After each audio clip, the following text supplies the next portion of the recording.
You're watching, yes, the Yankees Entertainment and Sports Network.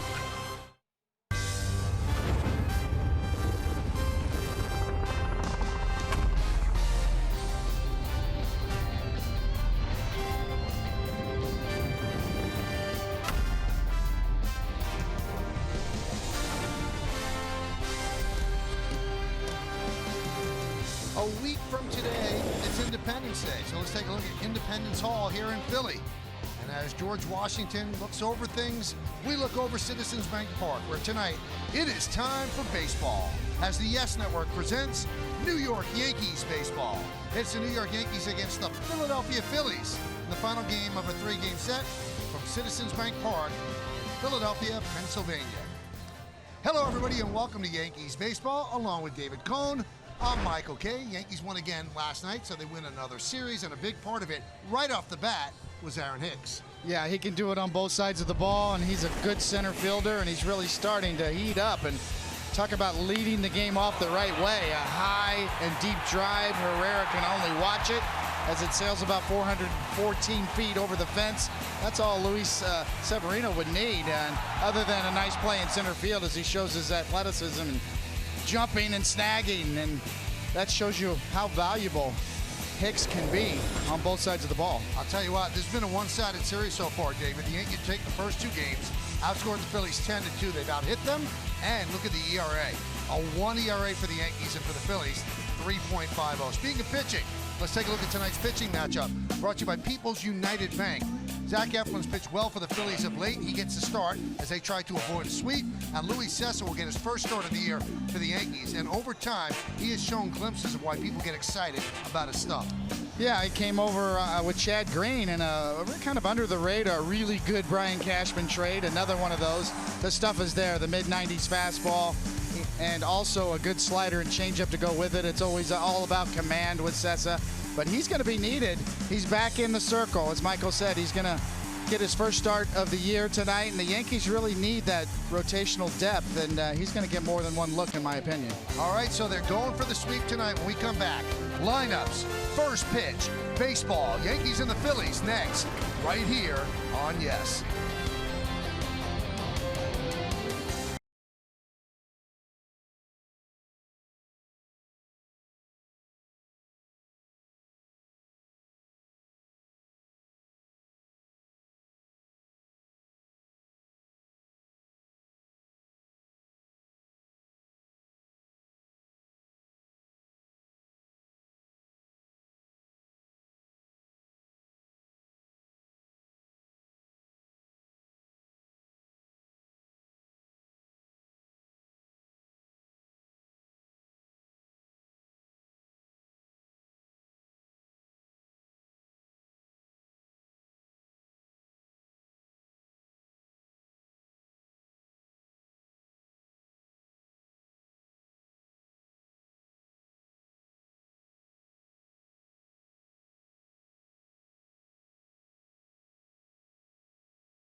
Get the technology of tomorrow today at Nissan Now. Shop ChooseNissan.com. By Coke Industries. At Coke, we make things that make the world better. And by the Jeep Celebration event going on now. The Yankees looking for the sweep. Raise their hands in victory, just like Rocky Balboa.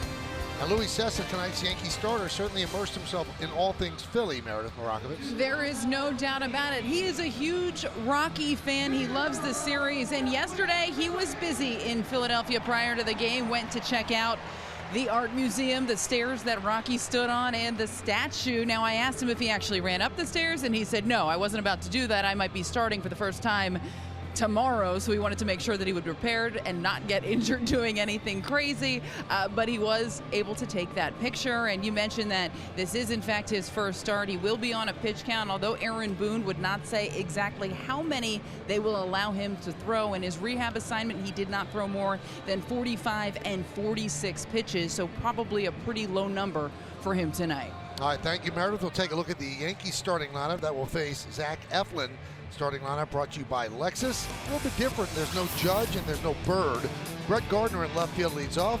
Giancarlo Stanton bats second. He'll play right. Playing center is Aaron Hicks. Didi Gregorius is shortstop. Gleyber Torres at second. Miguel Andujar will play third and bat sixth. Batting seventh, first baseman Neil Walker. Kyle Higashioka looking for his first big league hit. He's going to catch. He'll bat eighth, and batting ninth and pitching, it's Luis Cessa. And here's the big right-hander, Zach Eflin. On the season, he's been pretty solid. Kind of a renewed vigor this year.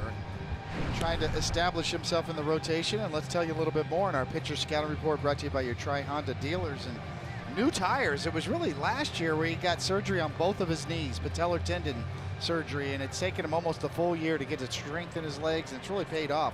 He's doubled his K rate up to 24.6%. That's above average. Major League average is around 22%, and he's not a placeholder anymore. Originally kind of viewed as just kind of a stopgap, and he's really starting to establish himself in that rotation. Yankees 52 and 25. The Phillies 41 and 36. Yankees looking for the sweep. Tomorrow's a day off, and then the Red Sox coming to town for a three-game set starting on Friday night. Gardner's ready.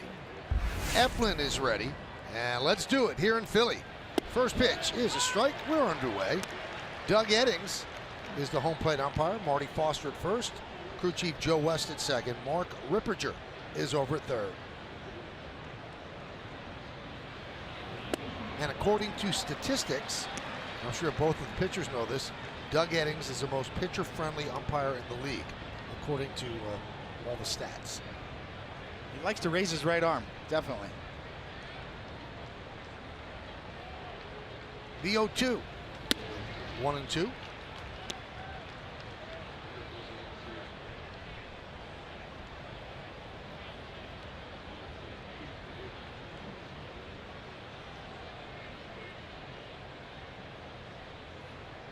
And a pitch.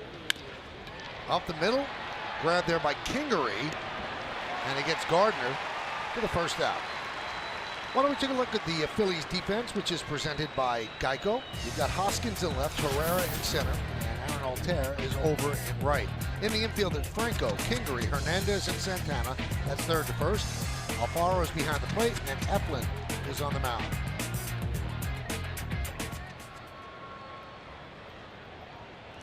Here's Giancarlo Stanton. 10 for his last 20.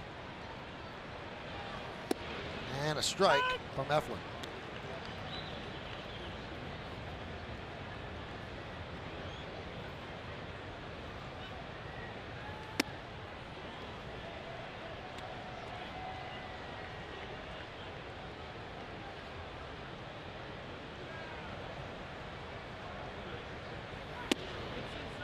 Two and one. See that velocity from Eflin. That's up a couple of ticks from where he was a couple years ago. 90 to 91. Now all of a sudden 94 to 96.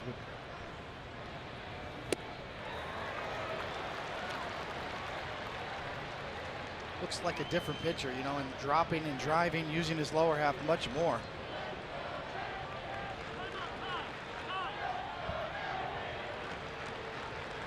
Working quickly where Stanton stepped out. Wanted to slow him down a bit. 2-2.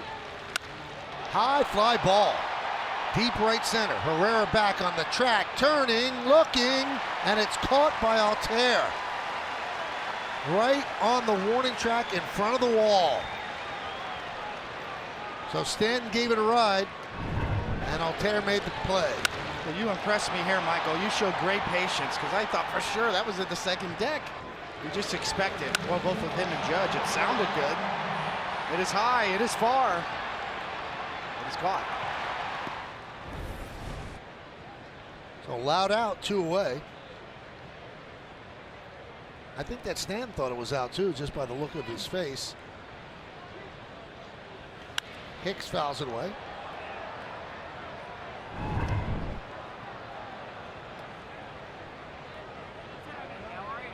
All about launch angle.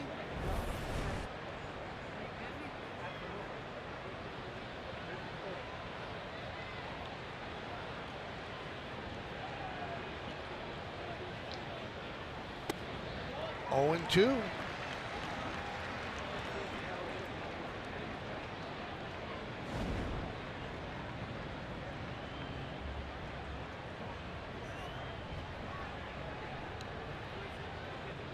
Just underway here in Philly. The 0-2 pitch. That one is looped into center field. It's a base hit in front of Herrera.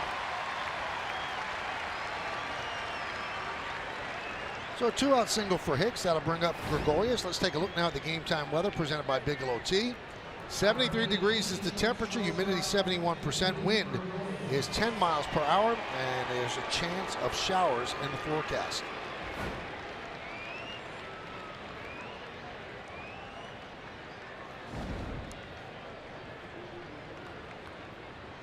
Seeing umbrellas pop up every now and then pre-game. Might be that sort of night.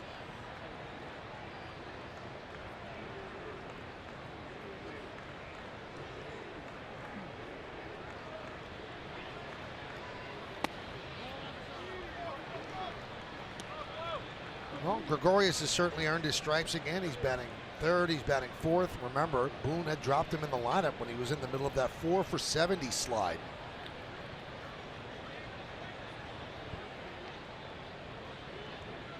So today's batting cleanup.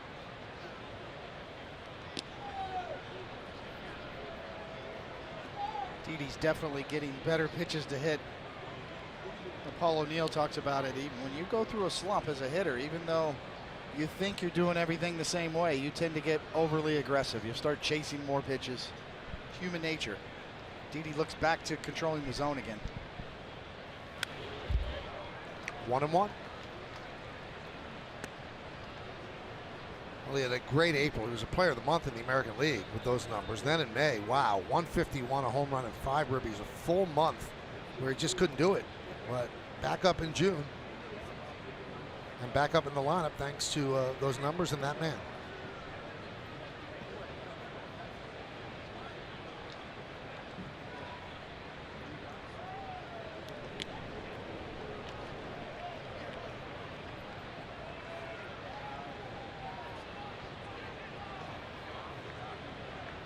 Didi's such an important part of the lineup. You know, Hicks, the switch hitter, your center fielder. Didi, the left-handed bat, especially at Yankee Stadium. And then, of course, Greg Bird's in that list, too. When you have so many right-handed bats with power, the balance is so important.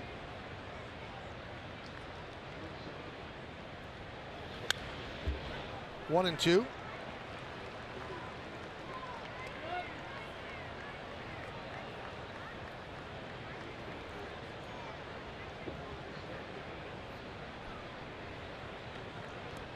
Yankees 23-14 on the road, third best behind the Astros and the Red Sox. And the Yankees have been utterly dominant in the Bronx.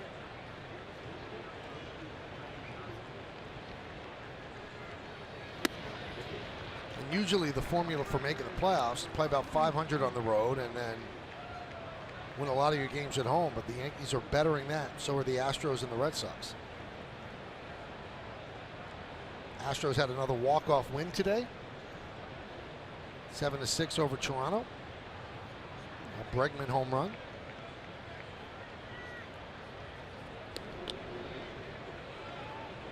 It was interesting to see how things shake down. And Giancarlo Stanton's numbers on the road compared to home, and then Aaron Judge the exact opposite. As soon as Gleyber Torres got here, that really changed the dynamic of the Yankees lineup.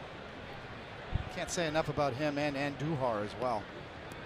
He has impacted this lineup and also the win column.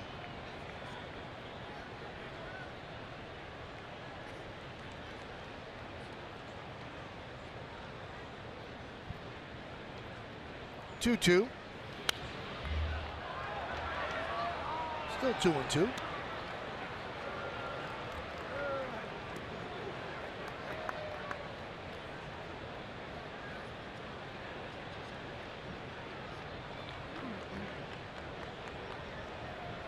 go to the wristband. What do we go to next?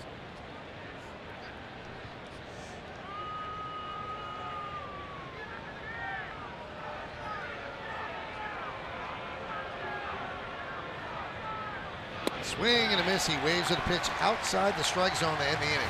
No runs a hit, no errors, one man left on base. Yankees nothing, and the Phillies coming to bat.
Likes this, and it is presented by Lexus.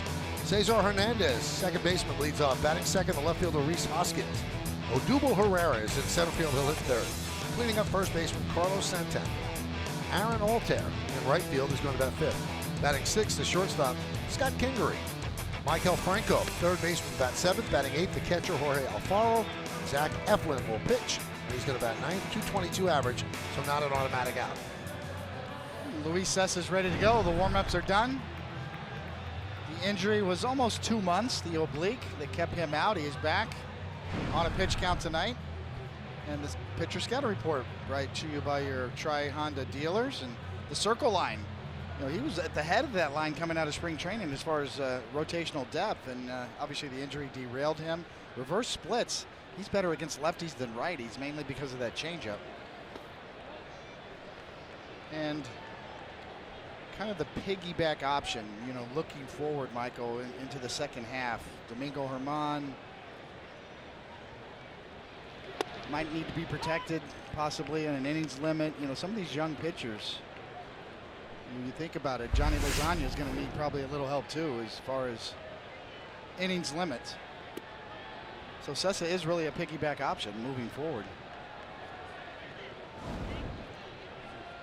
2-1 count on Hernandez. 3-1. As exciting as sometimes Germán has been, or even, you know, if you're thinking about Jordan Montgomery, he's out, Tommy John surgery, the rotational depth is so important. Oh, what a beautiful bunt by Hernandez. Completely foils the shift. That's exactly what you want the leadoff guy to do. A beautiful bunt by Hernandez. Let's take a look at the Yankee defense presented by Geico. Gardner's in left, Hicks in center, Stanton's over in right, infield and Duhar, Gregorius, Torres, and Walker third to first. Higashioka behind the plate. Cessa is on the mound. So a push bunt single by Cesar Hernandez, and 12 of 14 stealing bases. It's a great idea leading off the game and well executed.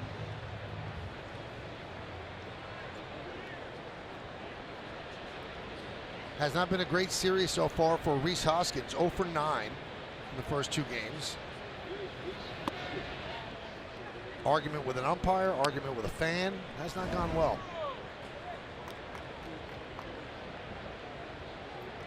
Umpire would not let him put more pine tar on the bat last night in the middle of an at-bat. And a fan was heckling him from behind the Phillies dugout. And he told the fan to leave. That was on Monday. Strike. Having to deal with Luis Severino's 100-mile-an-hour cheese last night could put you in a bad mood. Old school domination last night. People around the ballpark today just raving about Severino last night. Larry Anderson, the Phillies broadcaster, said he has 2 pitches, heat and filth. Yes. Larry's got great one-liners. Actually saw Larry Boa at the ballpark today too, and just thought, you know, when he got a 5-run lead, he didn't try to strike everybody out. He just challenged you with his fastball all night long.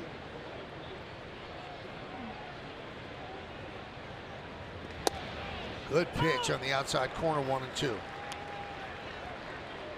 That's an important pitch for Sessa. You know, I mentioned in the scouting report he's got reverse splits. Versus righties, almost 100 points higher on slugging average than as opposed to lefties. Righties bat 267 batting average, lefties just 207. With a slider like that, that should not be the case.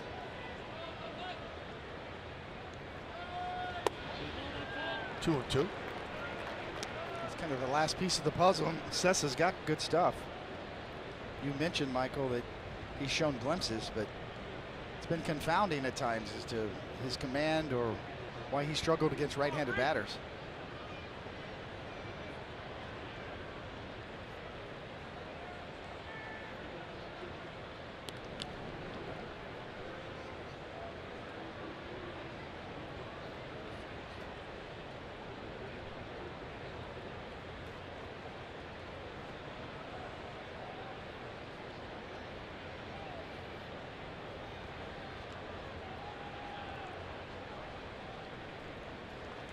Line drive, base hit.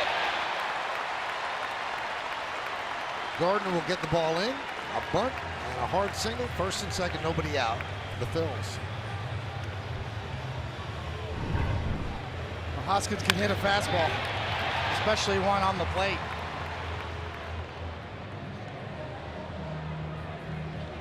Higashioka wants it down and away. It ends up middle. Hoskins drills it.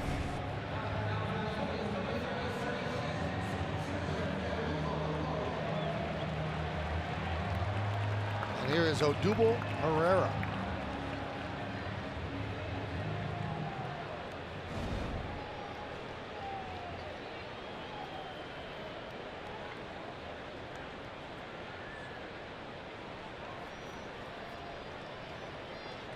First and second, nobody out. Bottom of the first inning. Yankees didn't score on the top of the inning.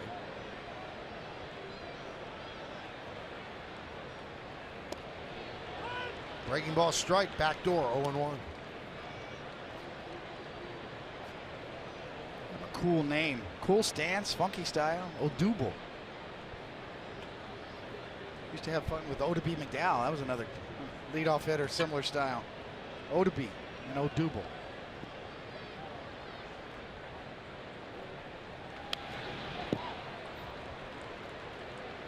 Wasn't Chris Berman of ESPN's nickname Odabe younger than McDowell? Yes.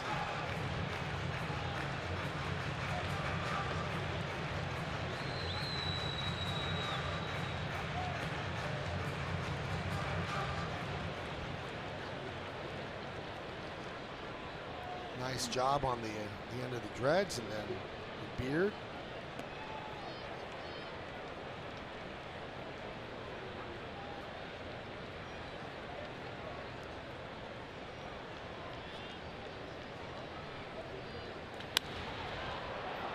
Fly ball, shallow left.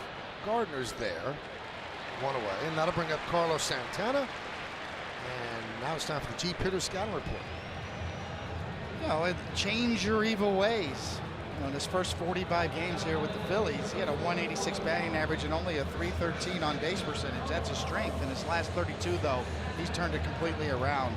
His on base percentage up to 422 and 276 on the batting average side. He's got a reliable skill set. You know, power and patience. High on base percentage guy. That weathers well over the years, and some power too. So he hits it out of the park. And the reasonable deal, he was one of the first guys snatched up in this tough offseason for free agents. 3 years, $60 million with a 2021 option for 17.5. Now talk about his patience. He's walked 24 times in June. And in the National League, only the Reds' Joey Votto has walked more, 26 times. So he's hitting 222, but the on-base percentage is 358.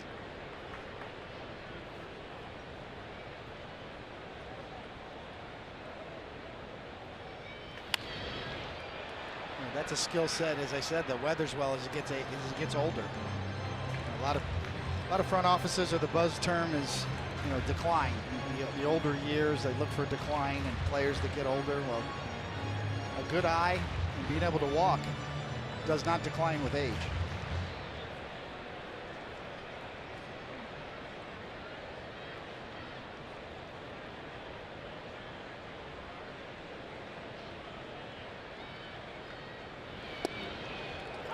Good pitch, 1-2.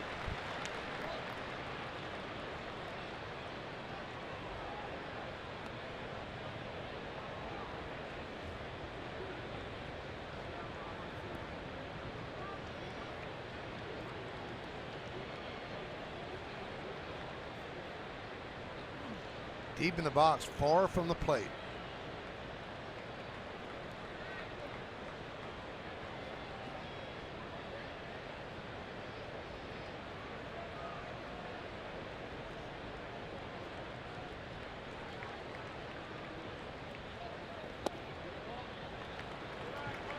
You know, Santana or his agent really read the market well, because they grabbed that deal, 3 years, $60 million, and you know, who knew the market would just disappear?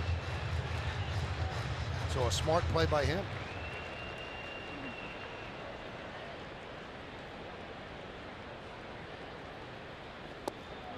Three and two. That's what he does.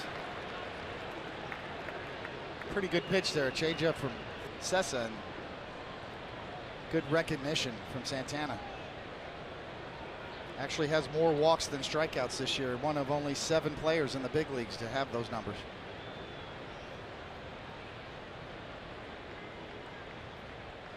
He walked them, bases loaded.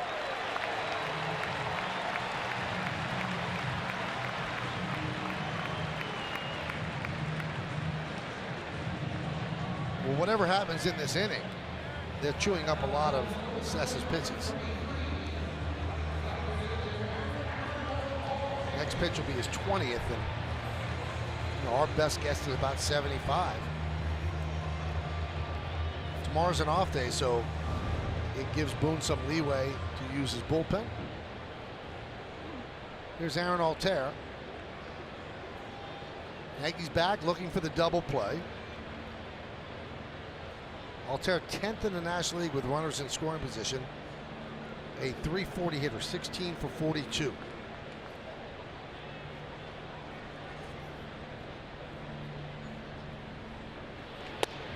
There's the strike. Altair hitting just 178. But 6 homers and 31 ribbies.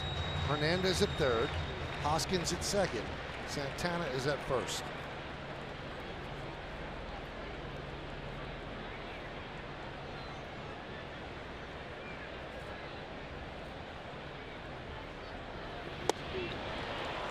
Good pitch right there, 0-2.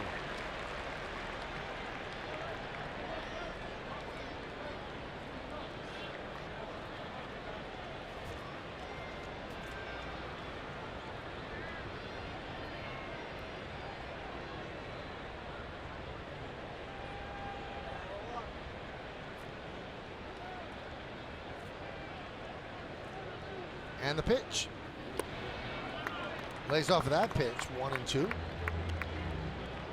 Good 0-2 pitch, because Altair could have swung at that if he wanted to expand, but it was a good take.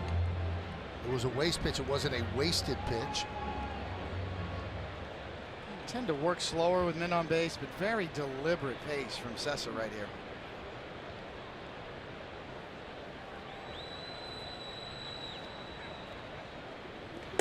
Strike 3. Altair down looking. Big strikeout for Sessa.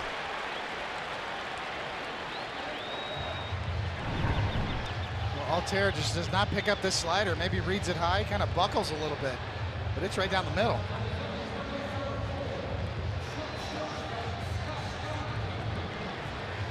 You get the bases loaded, you get a slider right down the middle, and you're going to leave the bat on your shoulder. Sessa with a big strikeout.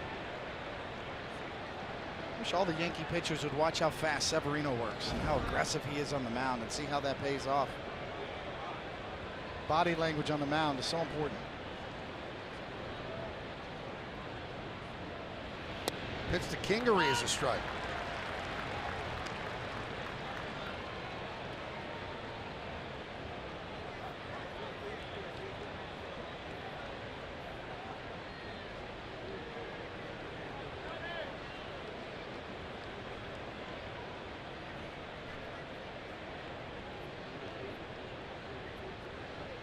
The 0-1.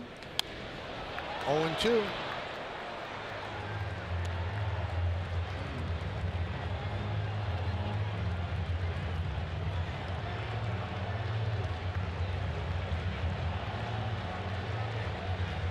It works both ways.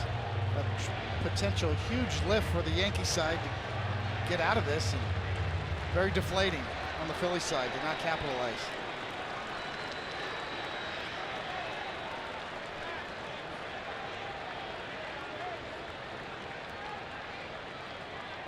The 0-2. Just got a piece to stay alive. Sessa certainly working here in the first inning of his first start of the year.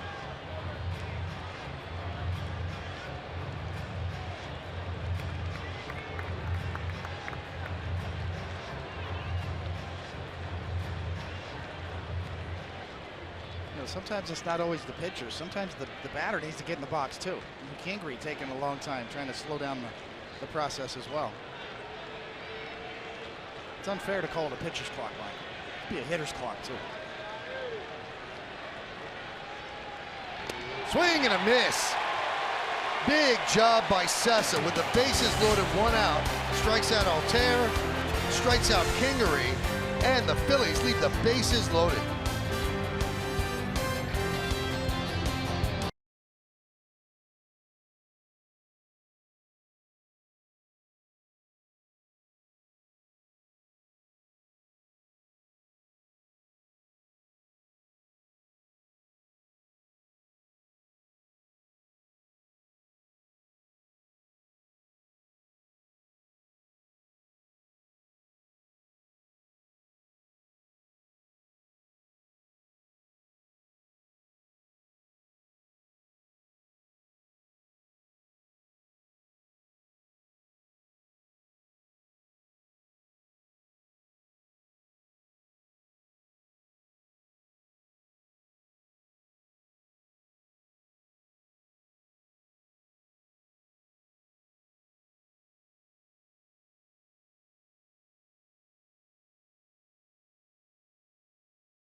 The league leaders brought to you by your local tri-state Volkswagen dealers.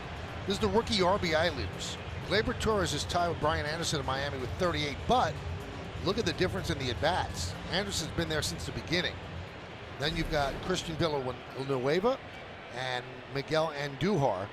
So Villanueva 38, also somewhat more at-bats than Gleyber Torres. So Torres sits atop with 38, and he leads off. 0-1. What's bigger, David, for the pitcher to get out of that jam, or is it more of a downer for the Phillies to not score? In this case, probably the Phillies, because they're stared at a sweep here after getting beat the first 2 games. They got shut out yesterday. They scored 2 runs on Monday, so Gabe Kapler's team struggling a bit offensively. They really needed a lift in the 3rd game of this series.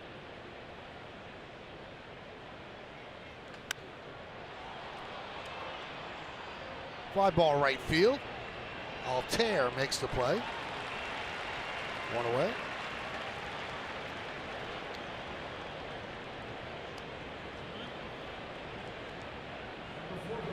mentioned that stat. You're right. I mean, the games played for Torres. It's really about the rate. You know, RBIs are an opportunistic stat in and of itself. But Torres' rate of production off the charts, along with this guy. Boy, Andujar is just having a great time. If you see him walking onto the bus, if you see him in the hotel lobby, he's just got this genuine smile on his face. He is so happy. Why wouldn't he be? I'm sure that when the Yankees got Brandon Drury, he's doing the math, trying to figure out how do I fit. That one is looped to right field. It's a base hit for Andujar.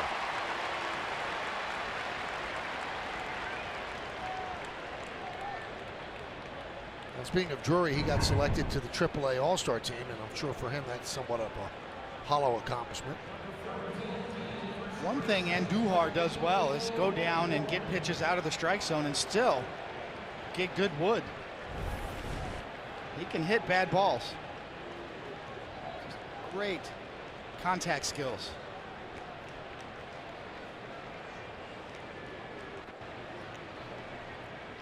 Here's Neil Walker, 3 for his last 30. So Boone trying to get him straightened out, hitting from the left side. And he fouls it off. You have more on Brandon Drury, Meredith. Yes, he's been playing a lot more first base down with the AAA team, and Aaron Boone said the other day that that's not a reflection of the job that Greg Bird or even Neil Walker is doing at first. Instead, it's to provide some more versatility should they need him later, but there is no change imminent at first base. They still believe in Greg Bird, and they still believe that Neil Walker is going to be an asset to this team, but it doesn't help Drury's cause if he can play a couple positions. Well, Drury certainly hasn't held back in interviews that he's done. He's not happy down there, but he has also not just packed it in. He's played very good baseball for Scranton Wilkes-Barre, which speaks volumes about him.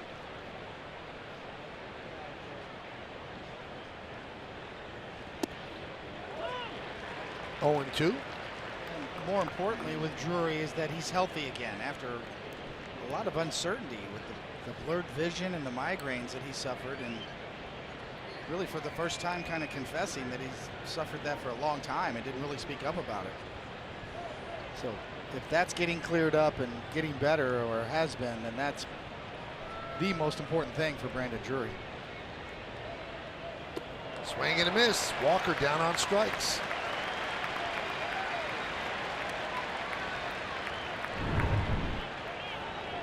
Oh, the Eflin curveball.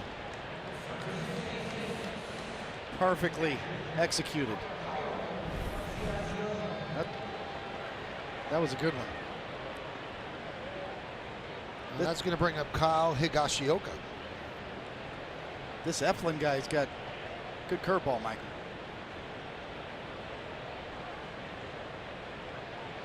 Higashioka is 0 for 18 in his career, up and down with the Yankees.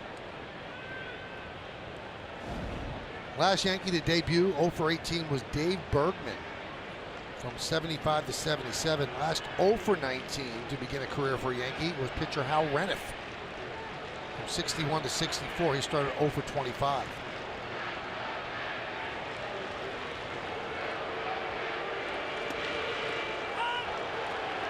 Higashioka got the call when Sanchez went on the DLs. Romine, the starter, and Kyle, the other Yankee catcher on the 40-man, got the call after 51 games of AAA this year, hitting 191.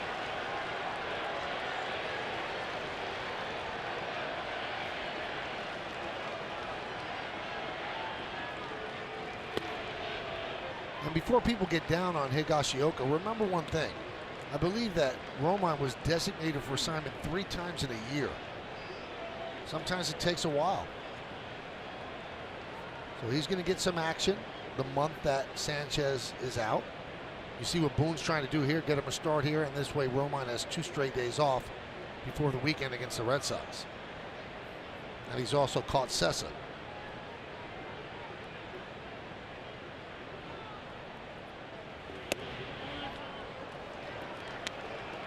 It was really a couple of years that Higashioka really got on the map. forced his way onto the roster, needing to be protected. The overall organizational catching depth. But Higashioka hit 21 home runs and 81 RBIs in 2016 in the minor leagues. Really forced his way onto the major league roster. The 40-man roster, rather.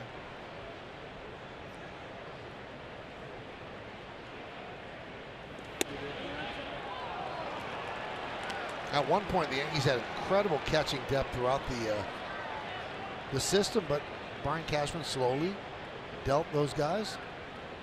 Cervelli to the Pirates for Justin Wilson, who was turned into Sessa and Chad Green. Jesus Montero for Michael Pineda. John Ryan Murphy for Aaron Hicks. So you can't really knock those deals.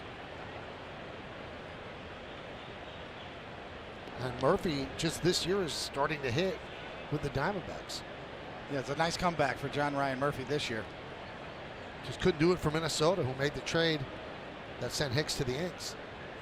And what a year Romine's had here, really establishing himself. And especially with Sanchez being hurt, Romine stepping right in.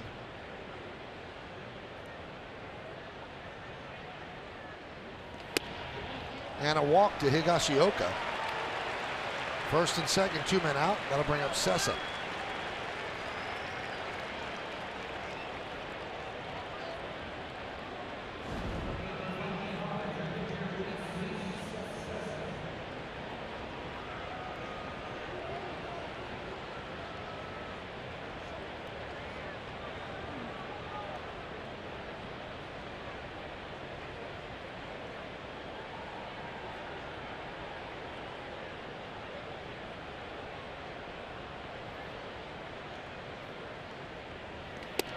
And a strike.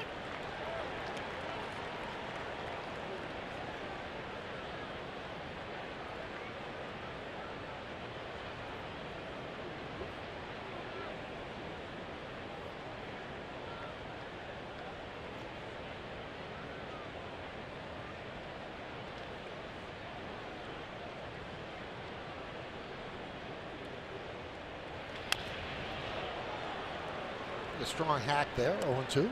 Pretty good swing. Sessa showed it in batting practice. He's not an automatic out as most pitchers are. There's always exceptions to the rule.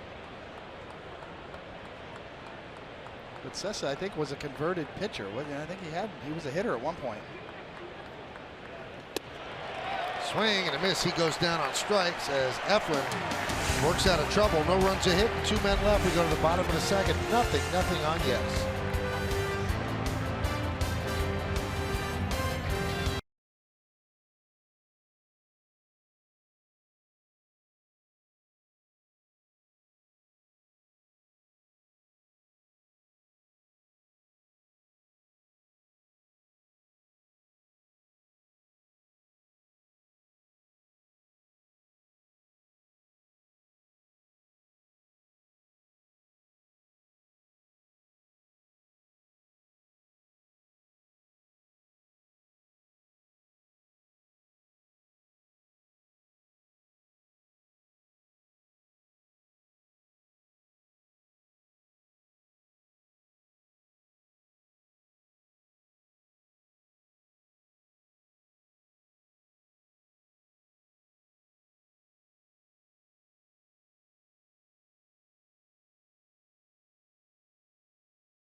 New York Yankees. Are you entertained by watching pitchers hit?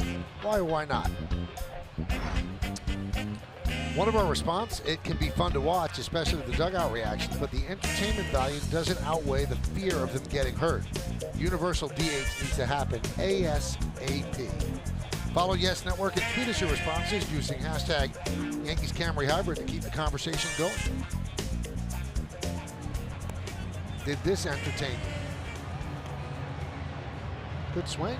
Yeah, he was a professional hitter at one point. Sessa was a minor league infielder before he was converted to pitcher. Well, before the 0 for 2 in this game, big league pitchers are batting 107 this year with a 139 on base percentage, 136 slugging percentage. All will be all-time single season lows by far.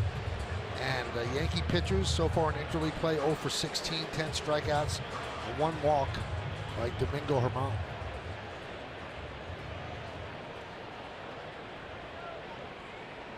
Here's Maikel Franco. The Phillies are confused with Franco. I mean, Yankee fans remember a couple of years ago when they played at the stadium, he had 10 RBIs in a 3-game set. He was just great. But his mechanics are way off. They say he's opening up his shoulder, gotten a little thick in the middle, and he might be getting his last chance. There's that series from 2015, 6 for 12, 3 homers and 10 ribbies. When he was originally signed, it was really the Phillies and the Yankees bidding heavily for him. And the Phillies outbid the Yankees to get him. And he's only getting this opportunity because Crawford got hurt.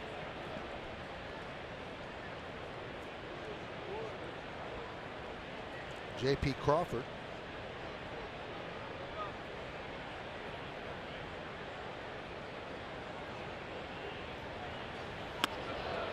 And there's some talk, I was talking to some Philly people, David, that they'd be interested in bringing Adrian Beltre here for the rest of the season. But the word is that Texas says, you want Beltre, you've got to take Cole Hamels too. Now Cole Hamels has pitched here, but he was much younger when he pitched here. That's interesting. I asked about the possibility of acquiring Manny Machado. Up the middle, right there is Gleyber Torres. And the reaction was that the Phillies are really, really interested in Machado, but not to trade for him. Because they're not going to give up their young prospects when they could sign him for nothing as a free agent. And they will be very involved. And the numbers that are being guessed at, they don't scare them. This organization historically has made a lot of money. This ballpark makes money. The television deal is very good, so they're not going to be afraid to spend. Yes. Sleeping giant.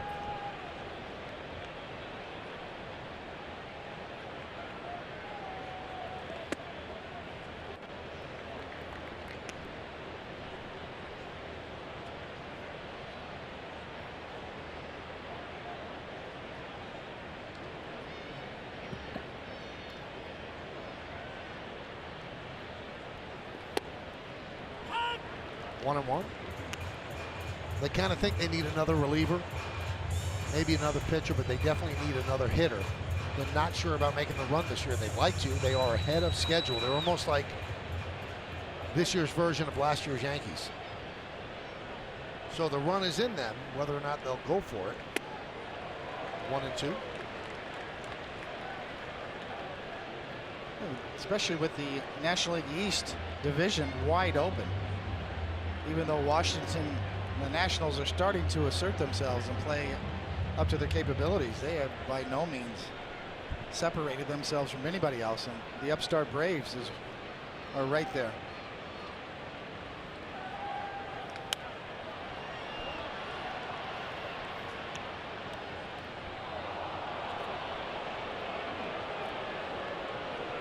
Bottom of the second inning, 0-0. Each team with 2 hits. They've had their opportunities. Phillies had the bases loaded, 1 out in the first inning, but Altair struck out looking. Kingery struck out swinging. Yankees had first and second with 2 outs in the top of the inning, but pitcher was due up. Luis Sessa struck out. 2 and 2.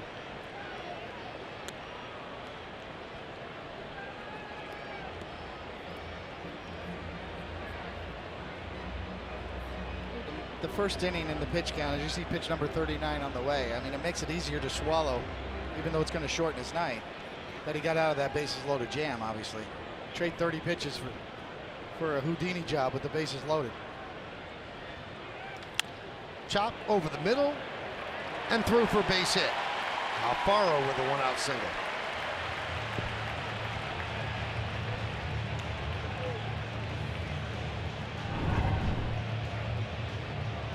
The high fastball right on top of it. You see the big Baltimore chop. But it picks up speed, little top spin lob right on by.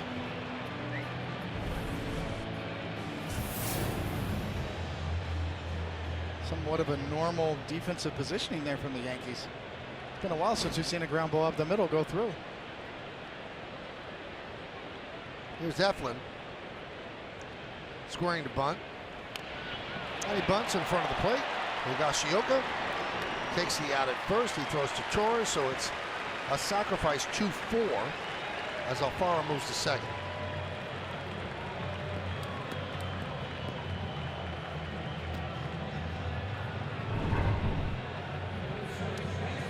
Oh, well executed. Job number one. Just get it down. The second part of deadening it really was a plus. Almost too much, as Higashioka almost got there with enough time to gun it down to second.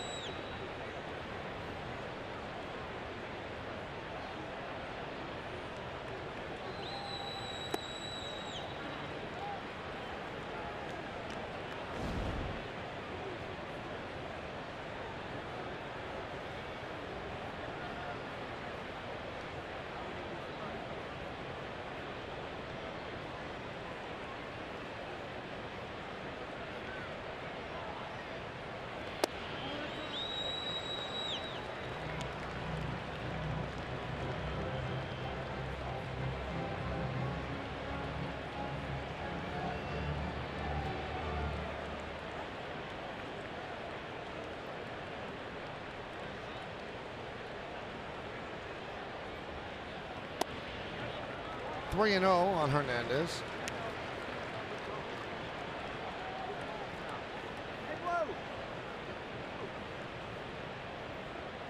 A little look of concern from Larry Rothschild, obviously, as the pitch count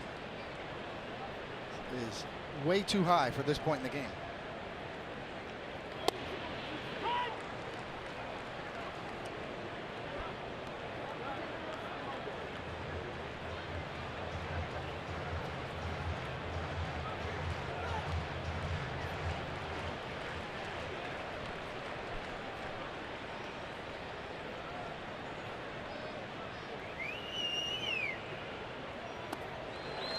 And he walks. So first and second, 2 outs, and here's Hoskins.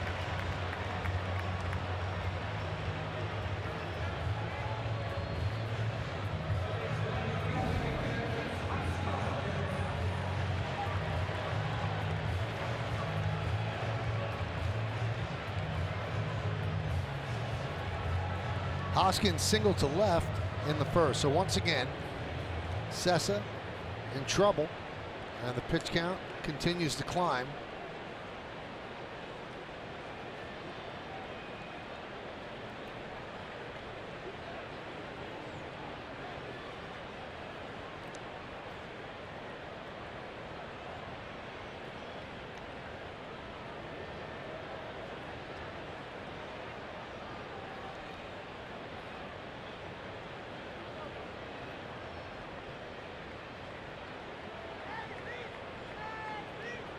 Certainly taking his time. His pace is not great. But as long as he doesn't give it the big blow, the Yankees will take it.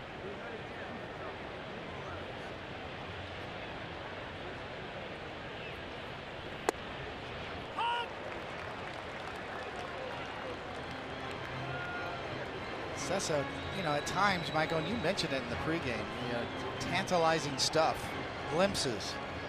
To me, it's mechanical. A little bit loose with his mechanics, especially his front side, the glove side. One of the reasons he struggles against right-handed batters is his inability to control the outside corner to righties. Checks his swing, 1-1. Talk about the front side. I mean the glove side. The glove side has to be strong. That's your lead arm. The longer you can hold that in there, the more control you have on it. You kind of see how his front side, that front arm's a little loose and kind of dangling down low.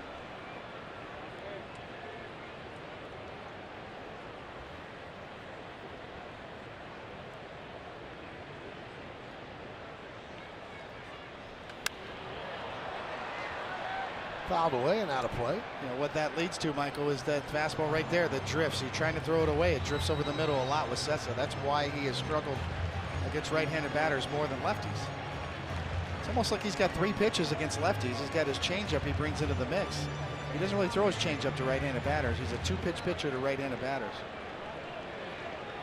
with trouble controlling the outside corner.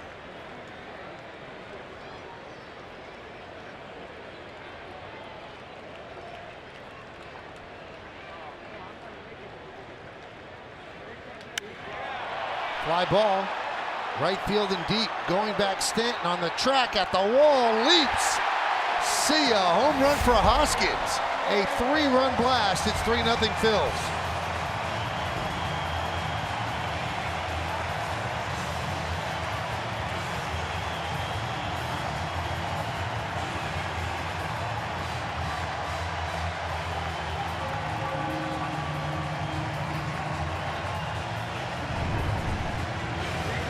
Another slider that just stays up and out over the plate. And this one just gets out, just enough, first row. 376 feet. And all the base runners finally catch up here to Luis Sessa. Herrera fouls it back.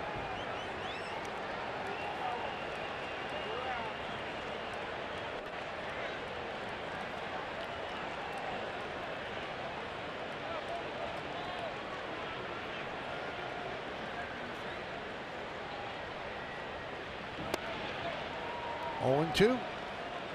It's very similar to the ball Stanton hit early in the game. Stanton's carried 369 feet. That one went 376. That's the difference.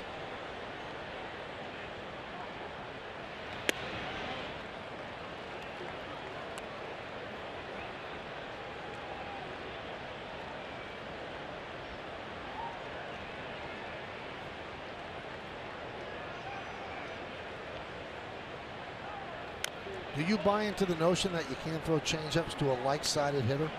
No, I think that's an advanced approach. We've seen Luis Severino use that effectively this year at times. For his career, I mentioned the reverse splits, 267, 331, and 490 for a triple slash line. Sessa versus right-handed batters. Versus lefties, 207, 272, and 397, triple slash line. You see his left side's already out of the way. So when you're trying to go to that side of the plate against right-handers, he misses over the middle a lot because of a weak front side. Ground ball to Gleyber Torres, and that will do it. But the Phillies get 3 runs on 2 hits. The big hit, the 3-run home run off the bat of Rhys Hoskins. We go to the 3rd, 3-0 Phils.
Ballpark app. Access and manage your tickets, enjoy check-in offers, exclusive content, and much more. Download the MLB Ballpark app today. Well, the Yankees have a 3-0 hole now that they have to dig out of. Top of the third inning, top of the Yankee order, Gardner, Stanton, and Hicks against Eflin.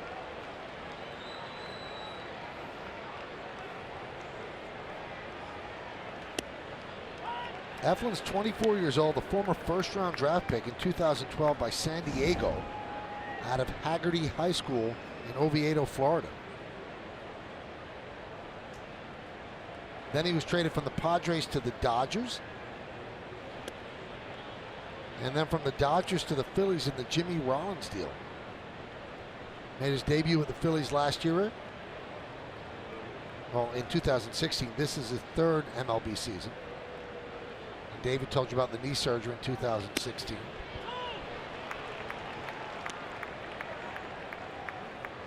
Both knees. Patellar tendons on both knees that he said bothered him forever. Finally went in and got it taken care of. Got new tires.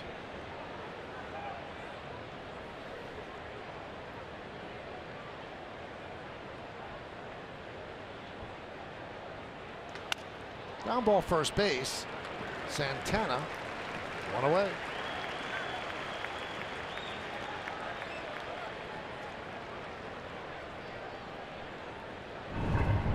Pretty simple delivery. Tall guy. He's a big dude out there. Mostly legs.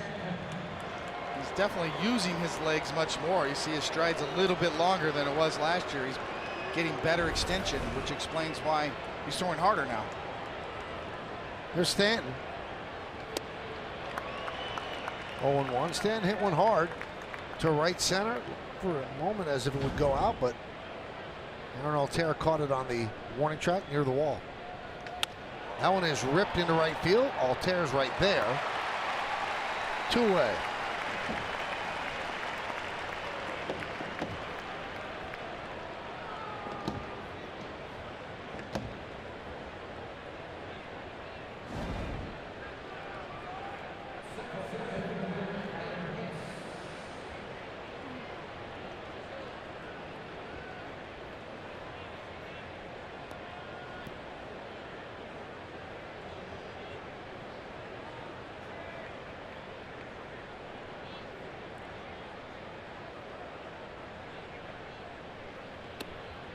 Aaron Hicks singled in the first inning. Takes the pitch low, 1-0. Has his average up to 251. 11 homers, 34 runs batted in.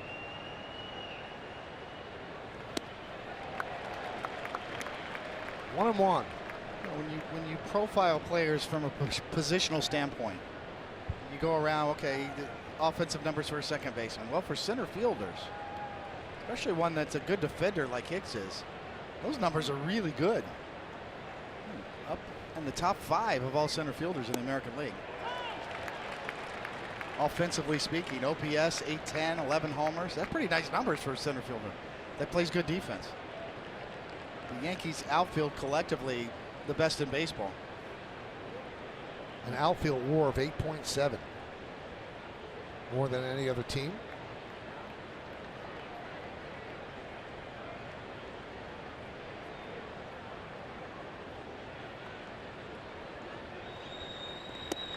Swing and a miss. Strong inning for Eflin as the Yankees go down in order 1-2-3, and we go to the bottom of the third. It's 3-0 Philadelphia.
we've been on a winning streak for 175 years. People's United Bank member FDIC. By the New York Lottery, get out there and play.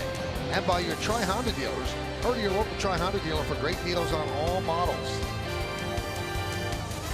Keep getting closer and closer. And who's that gentleman in the blue shirt with the Titleist hat? Yes, it's our very own Ken Singleton scouting this game with his wife Suzanne, his son Dante, and his other son Justin is around with the 3 grandkids as well. And they live close by, so Kenny decided to take in the game.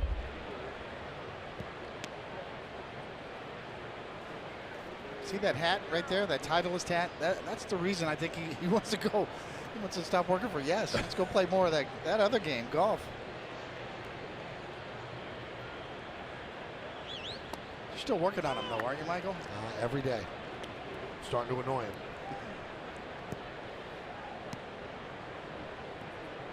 Look, he's thinking about it now.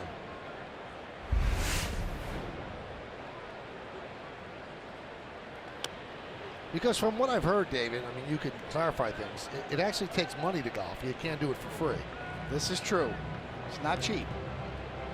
That's what Mrs. Singleton's telling him right now. Look, here's the calculator, Kenny. You're going to play 7 times a week.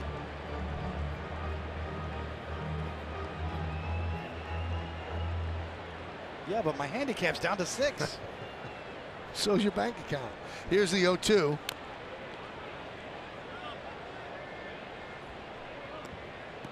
You know, we always talk advanced metrics and things like that, what's important. If you took a look at Ken Singleton's career, in today's eyes, he would be valued so much more than he was, and he was considered a very good player then, but I don't think he got enough Hall of Fame consideration when you look at his on-base percentage, his slugging. He was an unbelievable player. Could not agree more. Switch hitter on all those great Baltimore teams.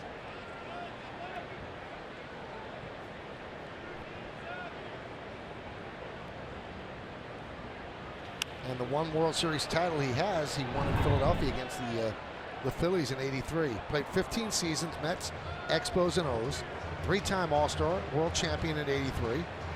246 home runs, 1,065 ribbies. Clemente Award winner, which means, as we know, he's a great guy who thinks about his community and tries to help people.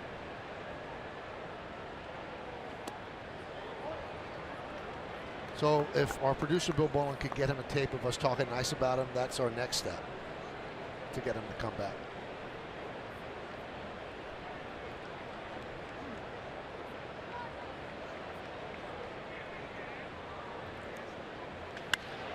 Driven out to deep left field, going back Gardner on the track at the wall. He makes the play. Oh, what a play by Gardner.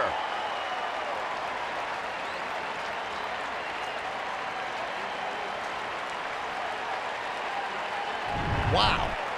I'm with you, Michael. Absolutely incredible. It looked like there was no chance he was going to get there. He had to readjust right there. And sacrificing his body. Taking the blow. What a grab.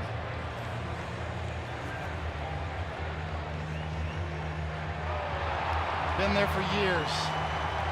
Gardner hasn't lost a step.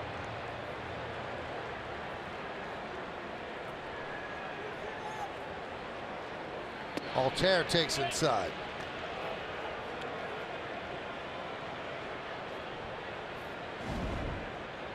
Wow.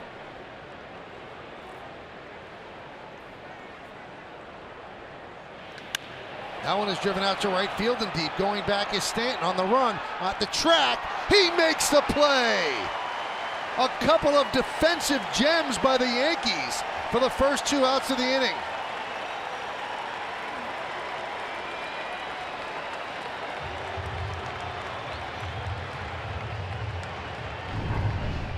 We told you the outfield was #1 in WAR in the big leagues, and it's not all slugging.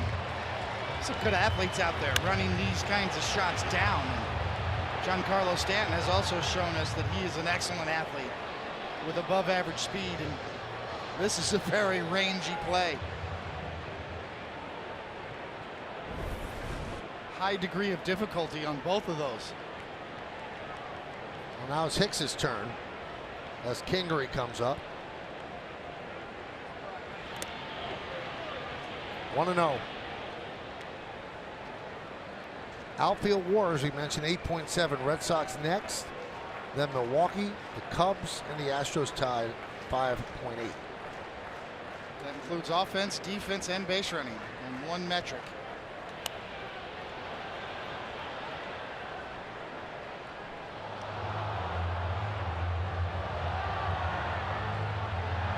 Left field, their WAR is 2.6. Second in the majors to Minnesota. Center field 2.3. Third to the Angels and the Brewers.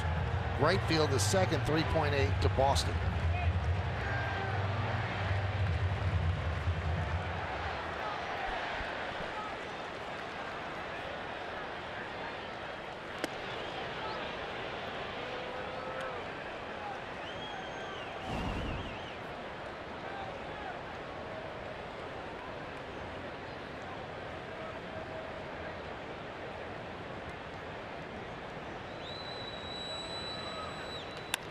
Rounded up the middle and through for base hit. Imagine this inning if not for those plays. Could have easily gotten away from Luis Cessa here, and still has 2 outs, but approaching his pitch limit as the Yankees bullpen is working behind him.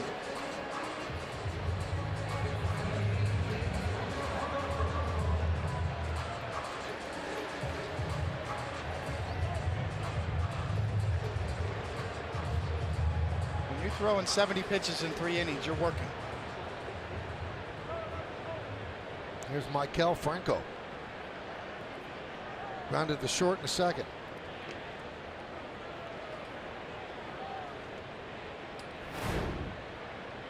Giovanni Gallegos. About ready.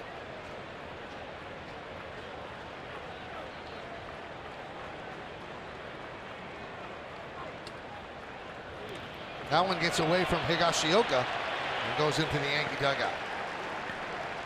It's a wild pitch.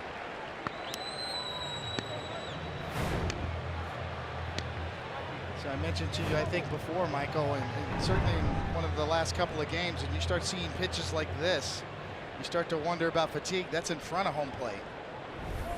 And with the analytics today, a lot of major league teams can get that information in real time. They can go back and check the spin rate and the velocity and the extension and confirm the eye test with the analytics and find out if a guy is fatiguing.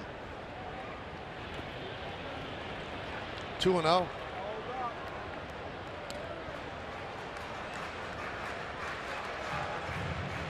And Larry Rothschild will slowly walk out. That gives Gallegos a little more time, settles down Cessa to get through this at bat.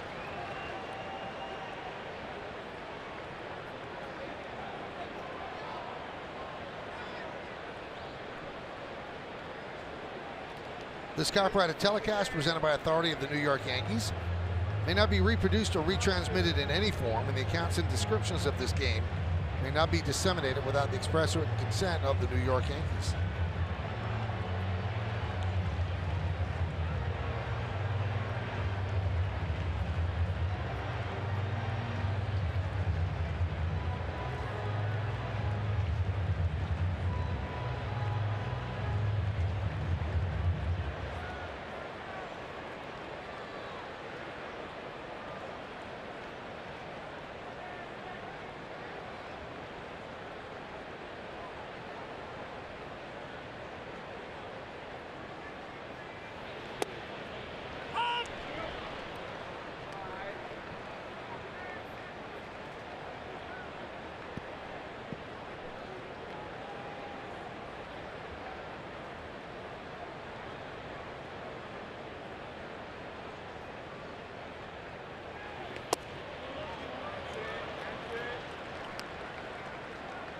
Three and one.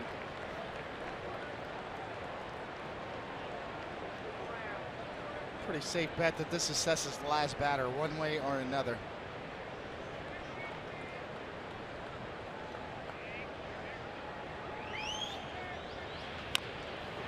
Right back to Cessa. He'll get Franco, and he gets out of problems here in the third. No runs, a hit, no errors. One man left, but the defense played a big role in the 0 on the board. Great play by Gardner, exemplary. And then a beautiful catch by Stanton, taking 2 extra base hits away.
Severino currently leads MLB in wins.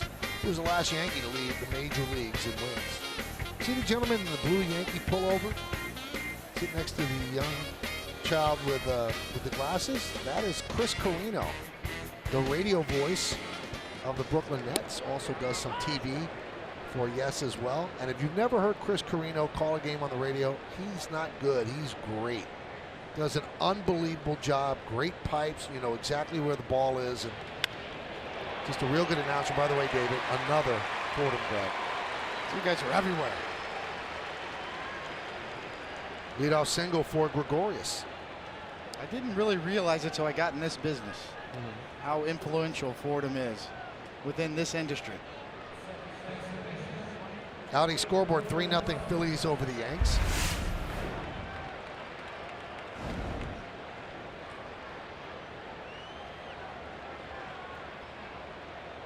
Here's Gleyber Torres, fly ball right in the second.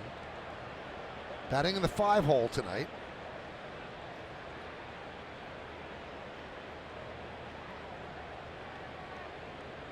You mentioned this, David, yesterday about it's hard to keep Torres in the bottom of the order. And when the Yankees were at the stadium about 6 days ago, I asked Aaron Boone, "Are you moving him up because of his production?" He said, "No, there's some injuries and things like that." He said, "Where I feel it's better up in the lineup." He said, "I really like him at 9.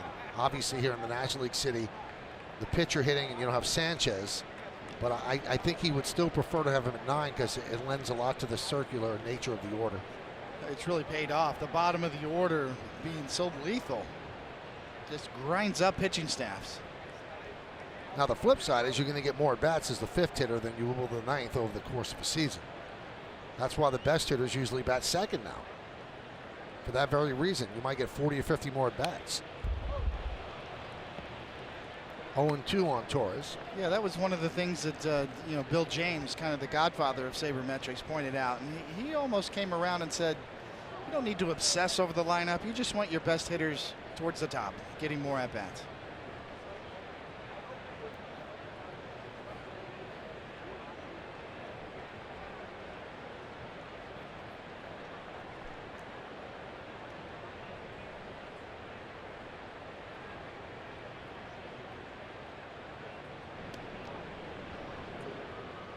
Didi dives back. Well, the Yankees look up and see Boston's jumped out to a 6-0 lead over the Angels. That's at Fenway Park.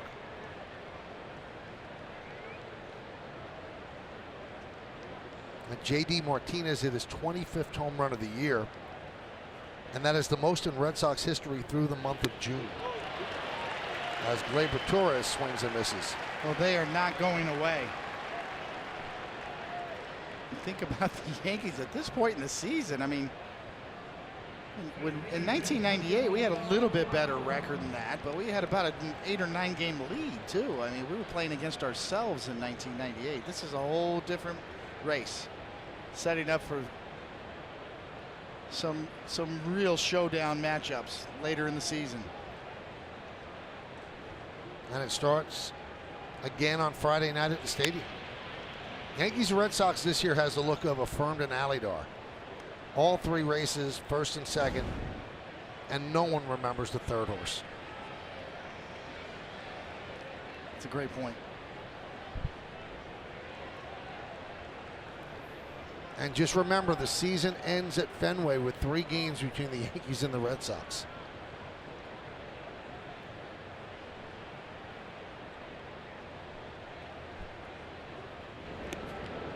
Gregorius was leaning. Now Alfaro's good. Throws out 14 base runners. There's the series probables. Eduardo Rodriguez, they seem to win every time he pitches against CC Sabathia. Chris Sale against Sonny Gray on Saturday night. And David Price against TBA, although Luis Severino would be on normal rest and said, I'm not afraid of anybody. I'd love to get that start.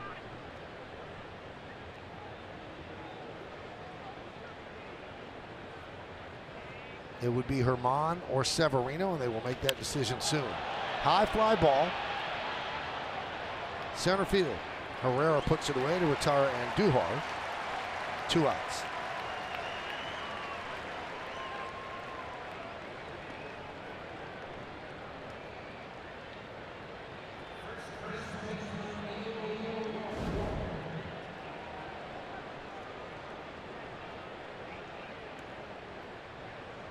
There's Neil Walker. He's 0 for 10 on this road trip and 3 for his last 31.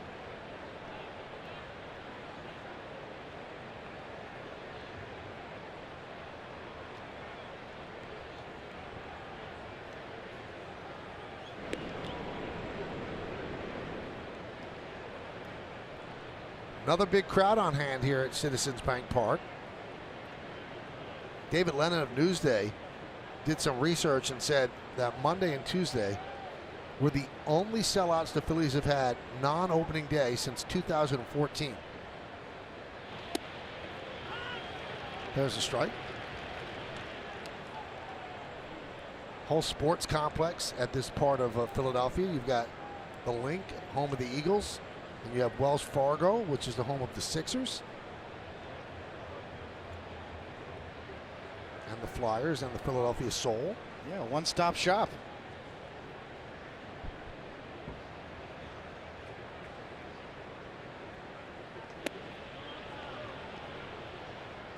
It is a nice atmosphere here, you know, and a lot of the, obviously so close to New York, a lot of the spouses and family members are here too with the Yankees. And got a chance to meet Neil Walker's dad, who's a big league pitcher. Another, you know, kind of under the radar, Tom Walker. Pitched 8 years in the big leagues.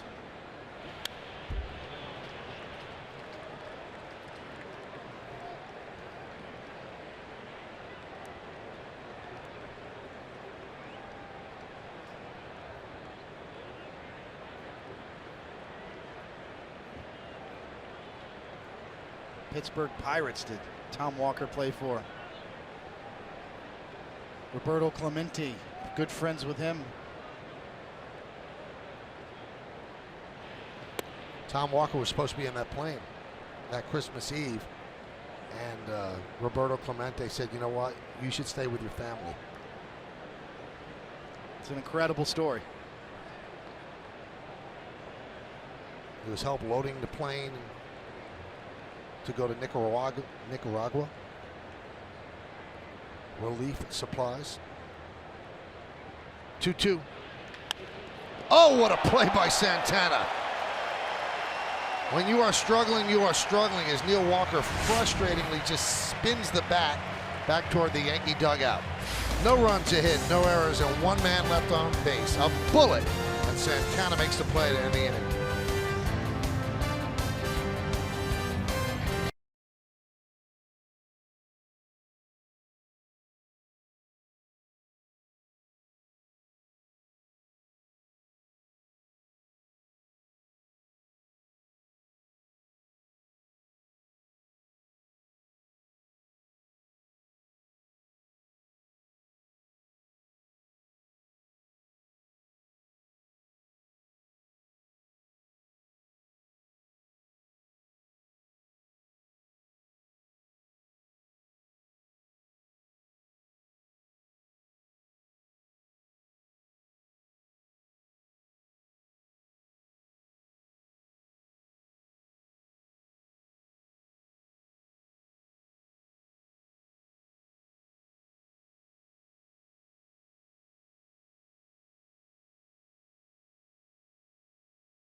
Question. Luis Severino currently leads Major League Baseball in wins. Who's the last Yankee to lead baseball in wins? Was it you? Was it you, David? I don't believe in wins. Let's see. CC. Tied Roy Halladay in 2010 with 21. You don't believe in wins. I'm just joking. There are better ways to measure pitching, though. Wins are reflective on how good a team you play on a lot of times. But CC, he's won a lot of games. Pitched a lot of big games. Outing scoreboard 3-0 Phillies. There is that one outlier, though. Steve Carlton won 27 games for an awful Phillies team. I think they won 58 that year. Yes. They scored when he pitched, though.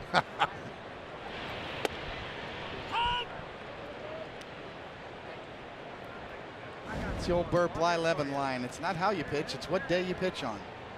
Sometimes it means the most. Giovanni Gallegos in for the Yankees. Quickly up 0-2.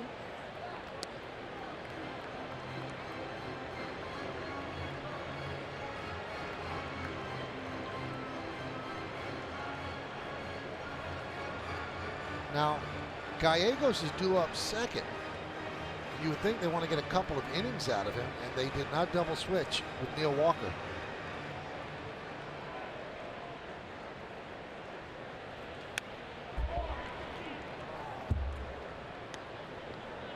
Well, we said coming into this series with the short bench that we're going to see some pitchers hit. Now, the Yankee bench tonight is Bird, Romine, and Judge.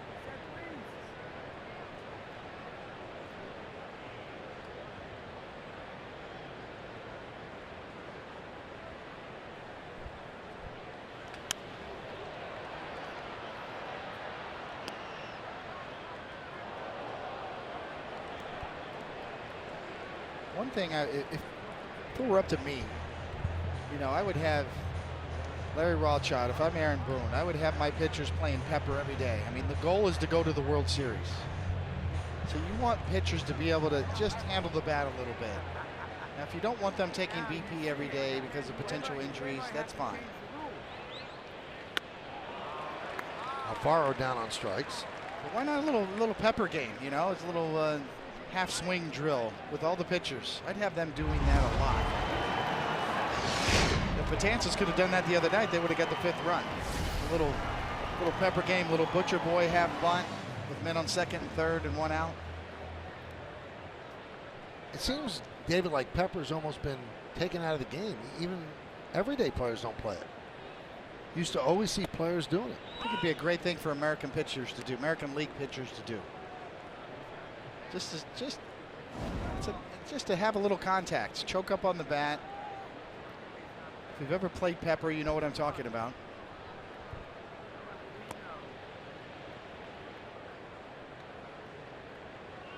When I was growing up, you'd see signs on the wall behind home plate, no Pepper.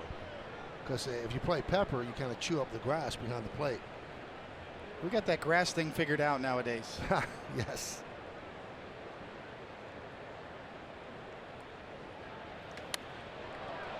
One and two. It's fun. It's a great way to practice. Little hand-eye coordination for pitchers. Safe. You're not going to get hurt.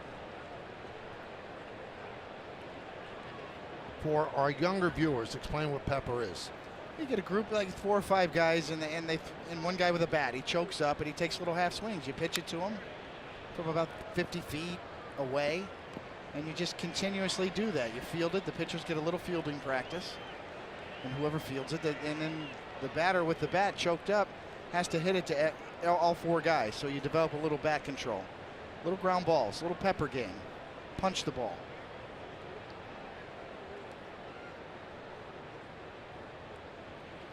Swing and a miss. Eflin down on strikes. 2 strikeouts for Gallegos.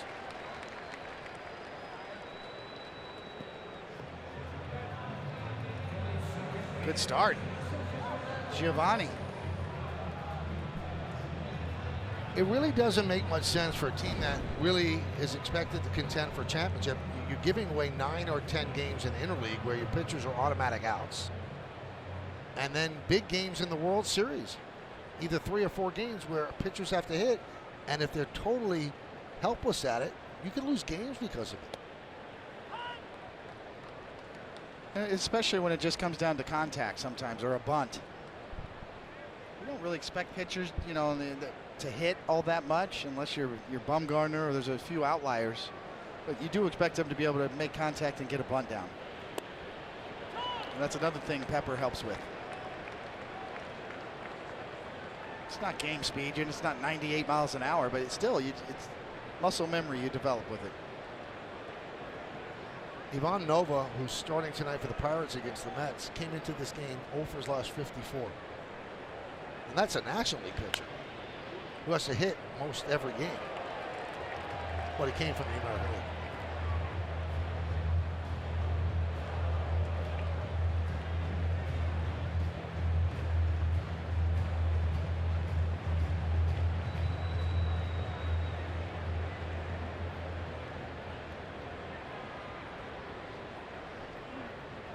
See if Gallegos could strike out the side. 1 and 2, close. Love that try. Try to take a shot at the inside corner after a couple of breaking ball strikeouts. It's a great combination. If you can get a hitter looking for a breaking ball, you paint the inside corner, you can freeze him. Just didn't get the call.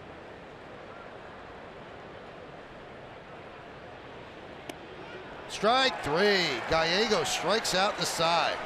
Alfaro, Eflin, and Hernandez go down on strikes. And we go to the 5th. 3-0 Phils.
long-term contract, but he has several opt-outs. So would there be more money out them if he opts out? GMC scoreboard 3-0 Phillies.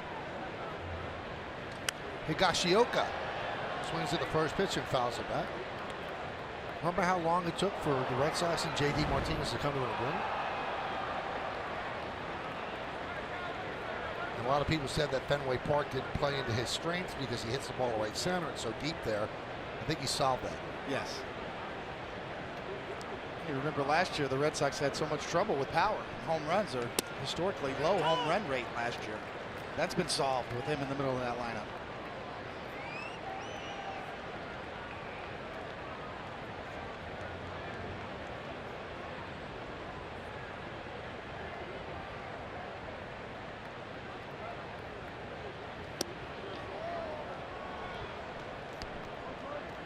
One and two. Higashioka looking for his first big league hit.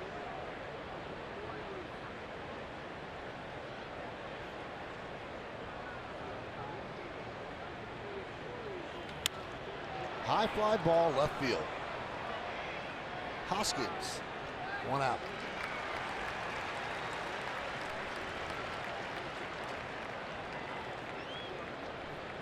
And because they didn't double switch, here comes Gallegos to hit. You called it. Kind of odd when you do have Greg Bird on the bench. Would have been the perfect double switch because Walker made the last out. So Gallego could have pitched 3 innings before he came up. Strike.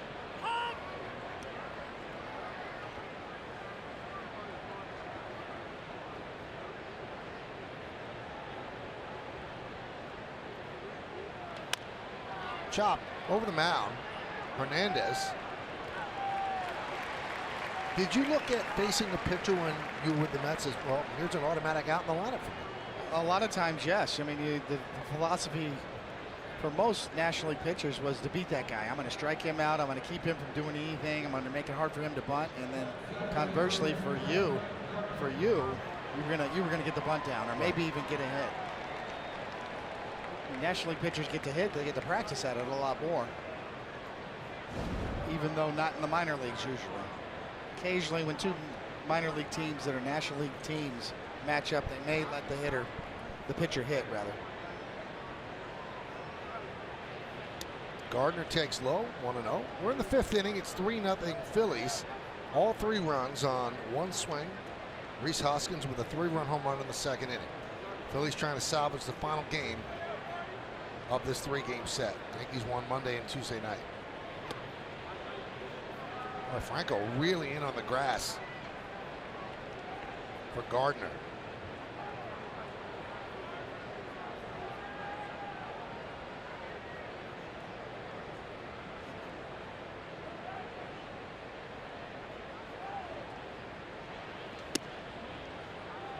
Whenever I see a third baseman in that close, David, I think you remember this. 76 World Series, Pete Rose played almost even with the pitcher's mound at third base when Mickey Rivers came up and just took Mickey completely out of his game. It was like a head game with him. I do remember.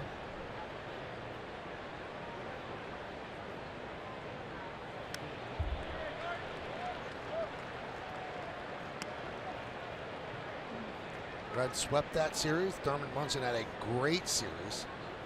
But the Yankees bounced back the next 2 seasons by beating the Dodgers in 77 and 78. Big red machine. Paulie's team. 3-2.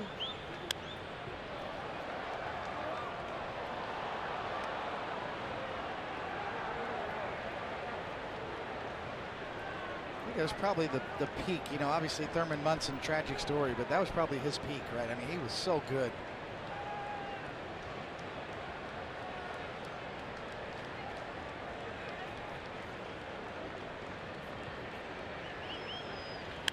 I think that series they had Reds manager Sparky Anderson mic'd, and he came out to the mound to change pitchers and just said, wow, this guy can play. Yes, I remember that as well. A little glimpse inside the game back in the 70s. Thurman Munson, first time I ever saw a catcher throw sidearm to second base. Wow, we could do that? Then come up and hit a homer the next inning. And Gardner with a nice at bat. He walks with 2 outs, and that'll bring up Stanton with a runner on.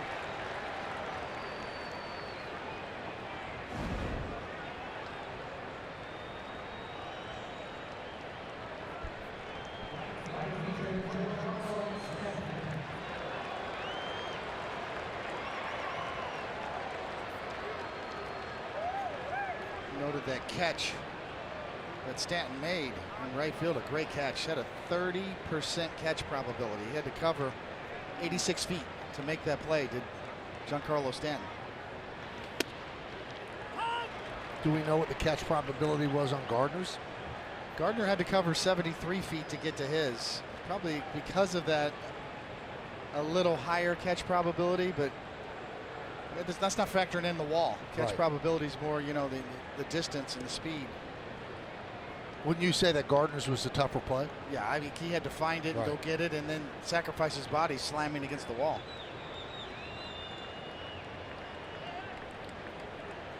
But Stanton actually covered more ground.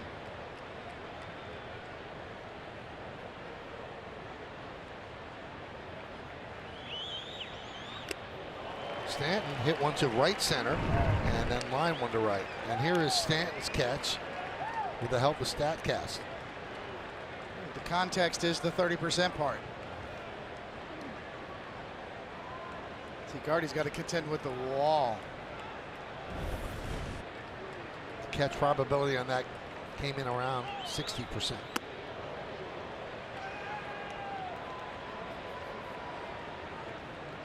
I wonder how perfect that catch probability is. Does it take the outfielder's skills in?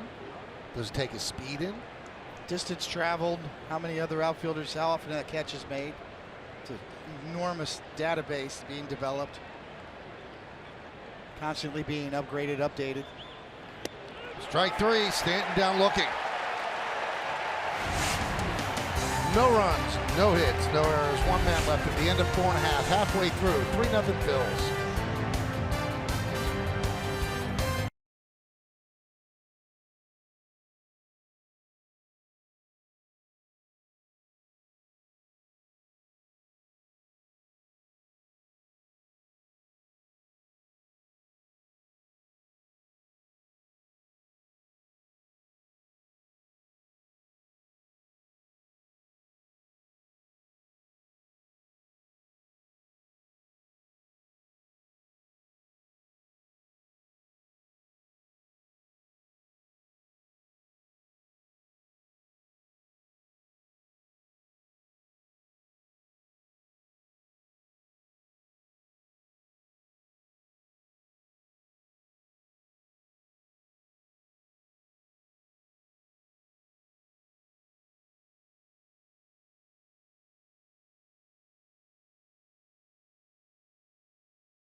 We're doing more. Chris Bryant placed on the 10-day DL yesterday, left shoulder inflammation. And Lorenzo Cain's had a real good season from Milwaukee, placed on the 10-day DL yesterday, left groin strain.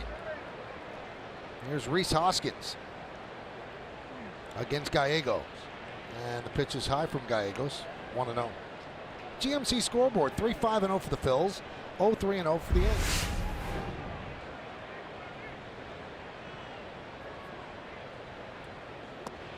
And a strike.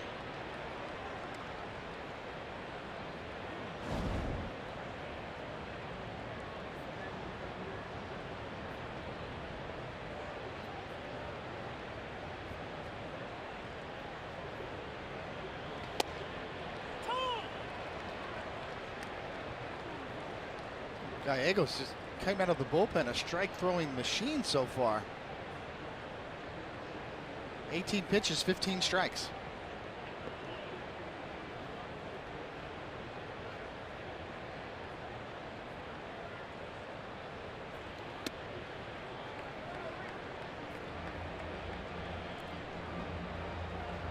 He's been on the Yankees' radar for a while now, has Gallegos.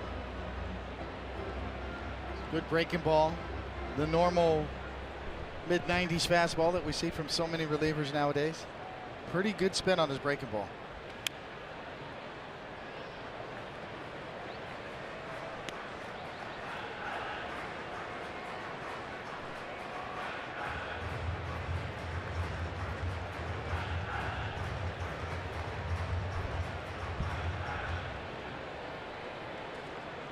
He averages a little under 94 miles an hour with his four-seam fastball. Swing and a miss. He's faced 4 batters, struck them all out. This is a dandy. Excellent depth. Looks like a fastball in the outside corner. One of the things I like about Gallegos is, the concept of tunneling pitches. His fastball comes in on the same plane as his breaking ball. The more you can do that, the later you can make your breaking pitch break on the same plane as a fastball. The hitter's got to commit before the break comes, and that's a devastating effect. Herrera puts it into play, but Gardner's right there. 2 outs here in the bottom of the 5th. See a lot more pitchers nowadays starting to talk about that or work on that, what they call pitch tunneling, getting my off-speed pitches to tunnel in on the same direction, same height, same plane as your fastball. And you've got a 1-2 punch coming at you from the same direction. Is that difficult to do?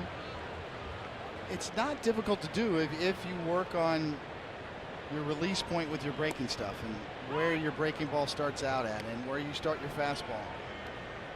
It's a lot easier for four-seam fastball guys to do it, that throw more of a bigger breaking ball, more of a curve or a slurvy type of breaking ball.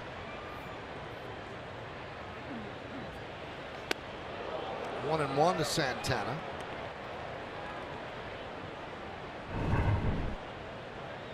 It's a really good pitch. Right there. We talked about Doug Eddings, the home plate umpire, being more pitcher friendly. We haven't seen it so far tonight. Maybe he read the article we did.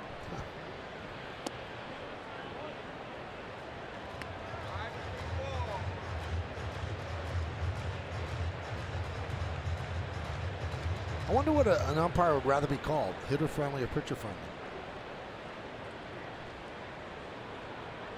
Consistent probably is the most important thing. That was the first base hit against Gallegos. 2-out single to center.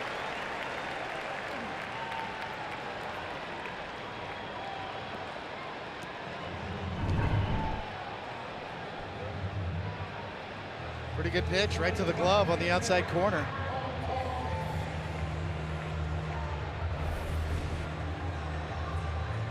We talked about Carlos Santana really heating up lately after a slow start here in Philly.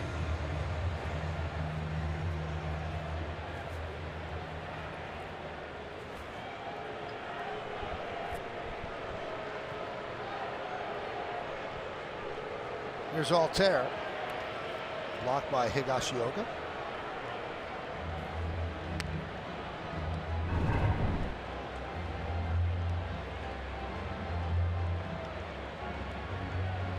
Nice job by Kyle.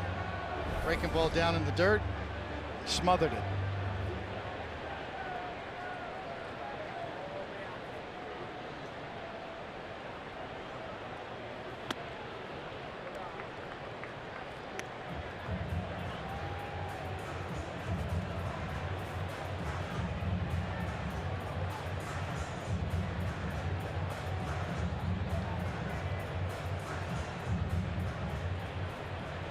Different game for major league relievers nowadays. When I broke in, Michael, they were hard jobs to come by. There weren't as many spots out there.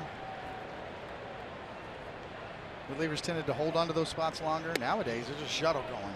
You're up and down. Have 10-day DLs now. The calls come to AAA relievers a lot more frequently now.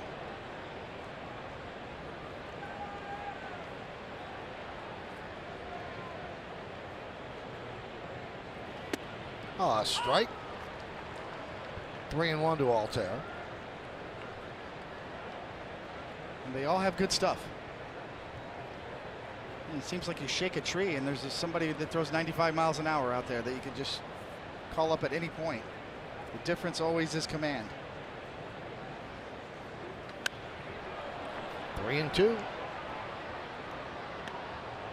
Look at Luis Cessa tonight, but the stuff was there once again. 97 miles an hour on the top end. He threw some really good sliders, some really good changeups. It just came down to overall command. Too many mistakes out over the plate, including the 3-run home run he gave up to Hoskins. Gallego's been pretty sharp here. Runner will go. Grounded to third. And Duhar gets Altair, and that will do it. Second scoreless inning for Gallegos. No runs a hit, 1 man left. We'll go to the 6th.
And Meredith has more about a story she began yesterday. Well, Michael, not all stories have a happy ending, but this one fortunately does. Here's the Fanatic back in 1997 on Labor Day, spilling popcorn all over Ed Fastook. But today, those two were reunited. They finally made up, and the Fanatic remembered that moment in 1997 because George Steinbrenner was involved. They were able to shake hands, and you see Eddie smiling wide there with the Fanatic in his presence.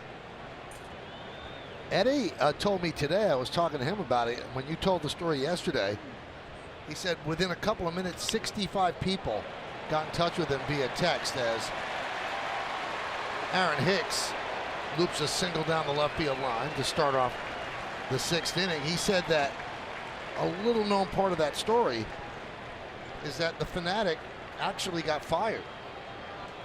And he was fired for about 10 days. And the Fanatic and the Phillies ended up paying for Eddie's suit because Eddie got grease from the popcorn all over the suit, and then they reinstated him. And I said, Eddie, is it the same Fanatic? I thought maybe he had reached retirement, went back to the Galapagos Islands, but no, it was the same Fanatic from 1997. Really? Same guy. Legend.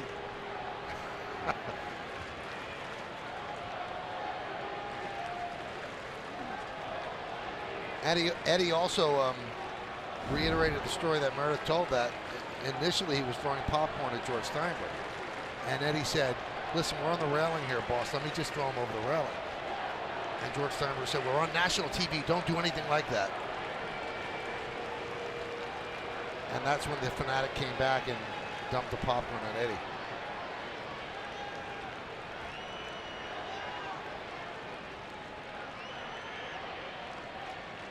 Really, there's the Fanatic and there's the San Diego Chicken, then there's everybody else. Exactly. Hall of Famers.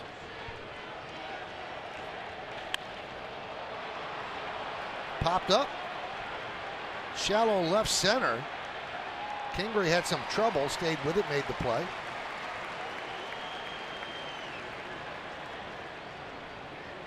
Now there are some that don't enjoy the Fanatic. Tommy Lasorda wasn't thrilled with the Fanatic. That's in the old vet.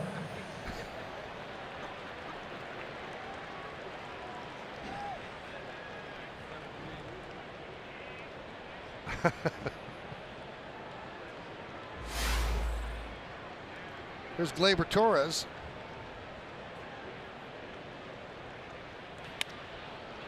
This could be two. There's one. And there's two. 6-4-3 double play. No runs a hit, no errors, and nobody left on base. We're going to go to the bottom of the 6th inning. Yankees trail this one, 3-0.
If you're doing more player of the week, is it 1, Giancarlo Stanton, 2, Brett Gardner, 3, Didi Gregorius, 4, Luis Severino. All good choices. Kingery leads off against Gallegos and hits one deep to left field. Right down the line and foul. Into the second deck.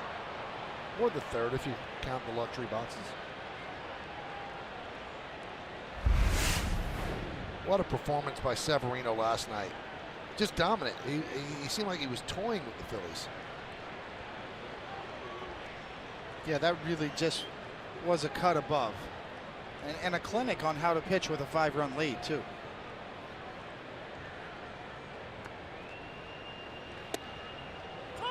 Gallegos throwing nothing but strikes. Didn't walk a batter, struck out 9, and 103 pitches through 7. I saw John Kruk outside. We were walking down to the parking lot together last night. And he looked at me about Severino and he was wow. I mean, just wow. And let's take a look at some of the wow. This is wow worthy. Well, he's in a league of his own. 100-mile-an-hour fastballs. He throws more of them than anybody. The one that impressed me too, I mean, this is, sometimes you have a little better fastball. This was it. It was a cut above for Severino. 99s and 100s all night long. 48 starts in the last 2 years. 24 of them, half of them. He's given up 0 or 1 earned run. Half. Just incredible. Nobody, that leads everybody. Nobody really even close.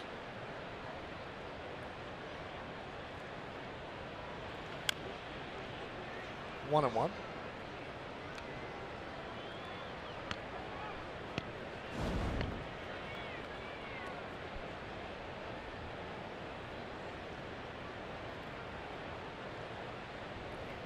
There's no question that he definitely commands the respect of his teammates. Also really impressed his teammates yesterday and this whole season with his performance. Giancarlo Stanton, that played in the National League as well now in the American League, said middle of the 7th he's still throwing 100. Usually you face those guys and they can only do it for 1 inning, maybe 2 innings, but he has some of the best stuff in the game and all of baseball. For 110 pitches, it's going to be a tough day for the opposition. You know that when he goes out there and takes the mound. And this team as a whole feels so confident when Severino is on the mound. And even Gleyber Torres made the comment, when he's throwing like he did last night, it makes his job so much easier and you're so much more engaged. As David, you were talking about, he was working extremely quick yesterday. Well, he's the major league leader in wins with 12. Corey Kluber had a rare rough start. He has 11.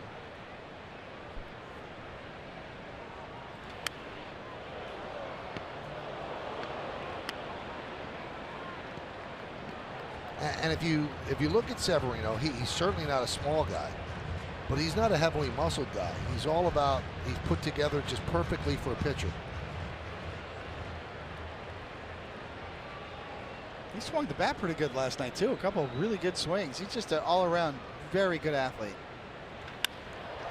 Ripped and fair down the left field line and goes into the corner. Playing it out there is Gardner, and Franco has himself a double.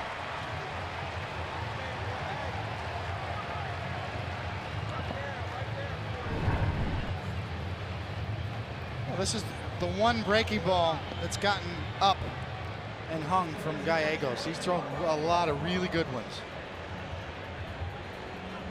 And that one just stays fair. It's shown to you on our Yes Mo, brought to you by our Mercedes-Benz Tri-State dealer.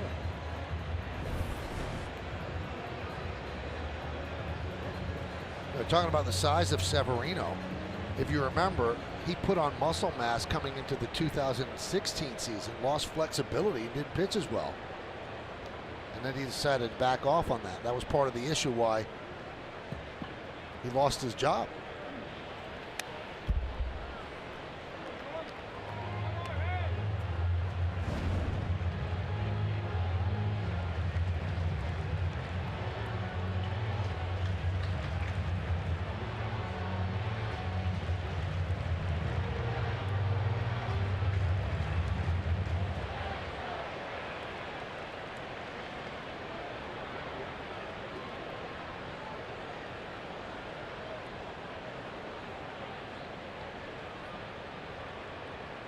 The 0-1. 0-2. We talk about free agency and contracts, Michael, and you and I touch on this from time to time, but you think about the value of Severino and Aaron Judge, their production compared to being under contractual control. A little above minimum wage that they're paid right now. Not to be demeaning to $500,000 or whatever the minimum wage is, but by baseball market standards, well, the Yankees are just tremendously advantaged to be able to develop that young talent and then get the surplus value in the early years of their career. This is a Cy Young Award style of pitcher. I mean, if he were a free agent today, he would make $30 million a year. Gleyber's providing that kind of surplus value, and credit to the Yankees for taking advantage of the system and developing these young stars or trading for them. Swing and a miss. Alfaro down on strikes.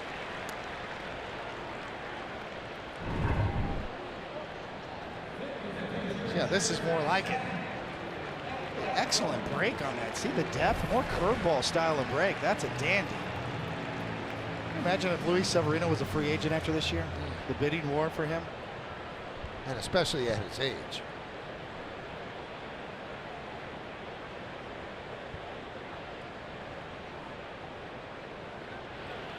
Ties up Eflin, who could not hold up.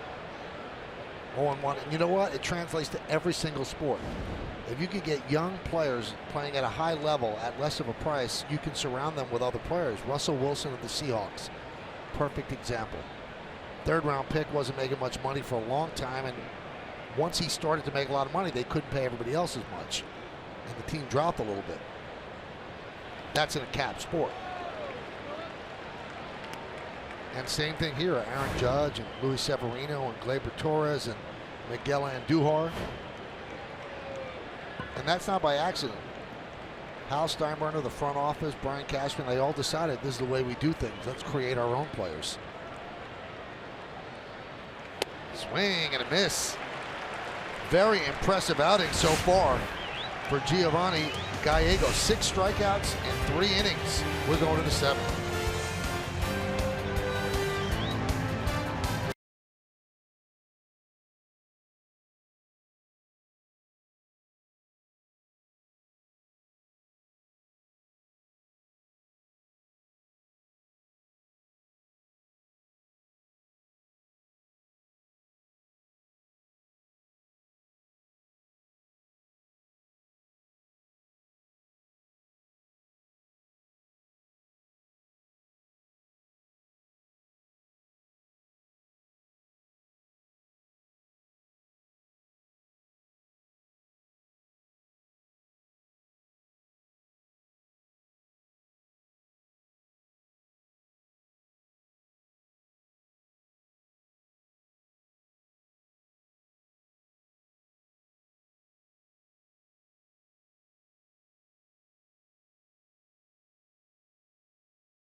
Terry by sharing a photo or video with hashtag #HatsOffForHeroes. For each post, T-Mobile will donate $1 to support veterans.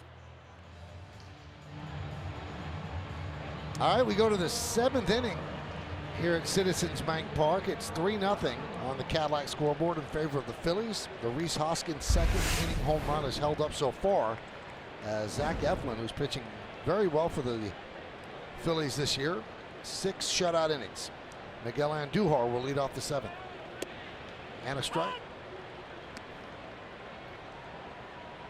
He has been impressive, Michael. Strike throwing machine himself. Getting ahead consistently of this Yankee batting order. 20 for 24, first pitch strikes. 3 good pitches. His fastball's up, velocity, his 4-seamer. Good curveball off of that. Really a 4-pitch pitcher. Got a slider and a changeup.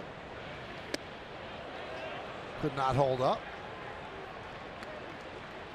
1-2.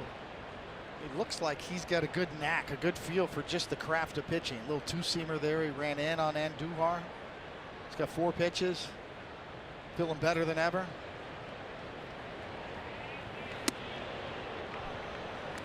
And this might be the real Zach Eflin. When he broke in last year, a couple years ago, he didn't strike anybody out. He had one of the worst strikeout rates in the big leagues. Kind of looked like maybe a reliever, AAA, 4A player. Now he looks like a middle of the rotation starter. A 3 or a 4 starter. Very impressive tonight.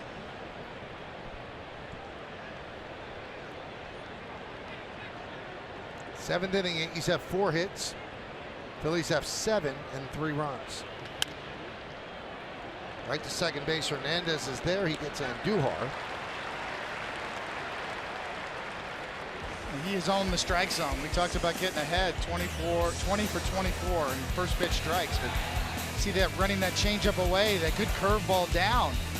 There's a little slider in, and the 4-seamer up. And dotting the outside corner at 94 miles an hour. So he's been 94 to 96 with velocity. 4-seam, 2-seam, a couple different breaking balls, and a changeup. He's got all the weapons. Neil Walker hit it right on the screws last time. But a beautiful play by Santana, who was holding on Gregorius at first, so just made the dive back toward the line and snared it.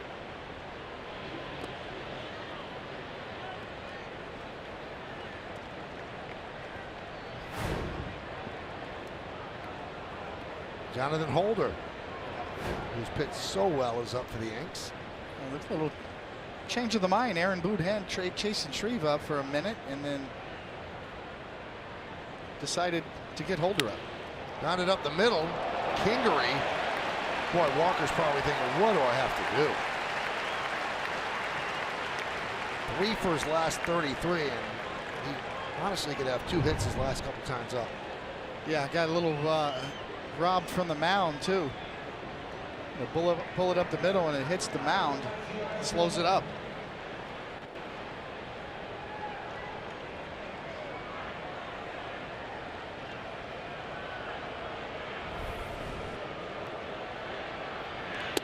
Higashioka takes a strike.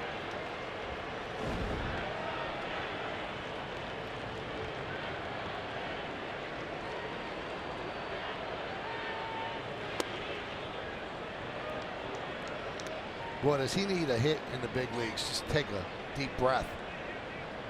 He's 0 for 19.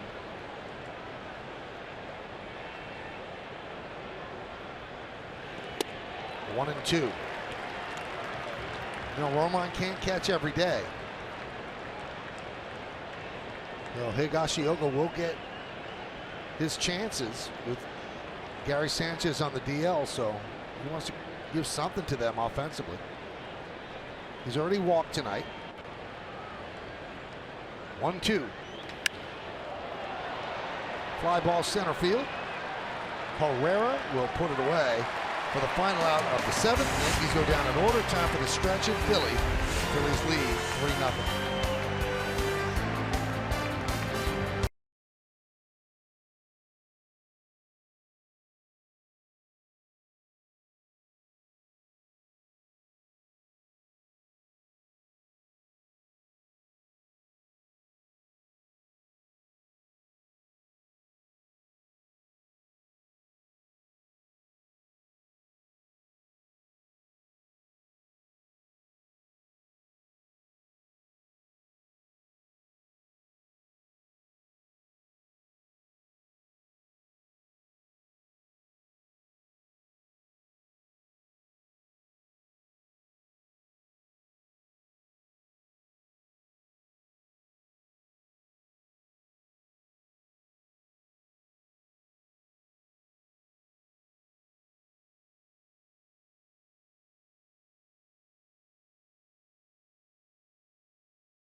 After the game, and it's time for the game summary right here in Philly, brought to you by your local Nissan dealer. 3-7-0 for the Phillies, and that's on the Rhys Hoskins 3-run home run in the second. That's the only scoring in this game. Yankees 0-4-0. Sessa, as Jack mentioned, just 3 innings. It didn't seem comfortable. Eflin seemed very comfortable so far. 7 innings, 4 hits, 2 walks, 6 strikeouts. Aaron Hicks, big part of the Yankee offense. He has 2 of their 4 hits. Jonathan Holder comes on, and he will take over to pitch the 7th inning. Again, the final out of the top of the 7th was the 8th batter, but I guess Aaron Boone, only looking for Holder to pitch 1 inning, so they do not double switch. Holder would be due up next in the 8th. Just an incredible seismic change in Holder. You see the Cadillac scoreboard, 3-0 Phillies over the Yankees, where he went from a guy that you held your breath when they brought him in to now you feel great when they bring him in. That's how different he is. He's given Aaron Boone another legitimate option out of the bullpen. And I think that Boone, David, would pitch him in any spot, in any inning, the way he feels about him now. You could tell really from early on that Aaron Boone saw something in Jonathan Holder he liked. And that one is ripped down the right field line. It's a base hit. Playing it off the wall is Stanton, and Hernandez, an inning opening double.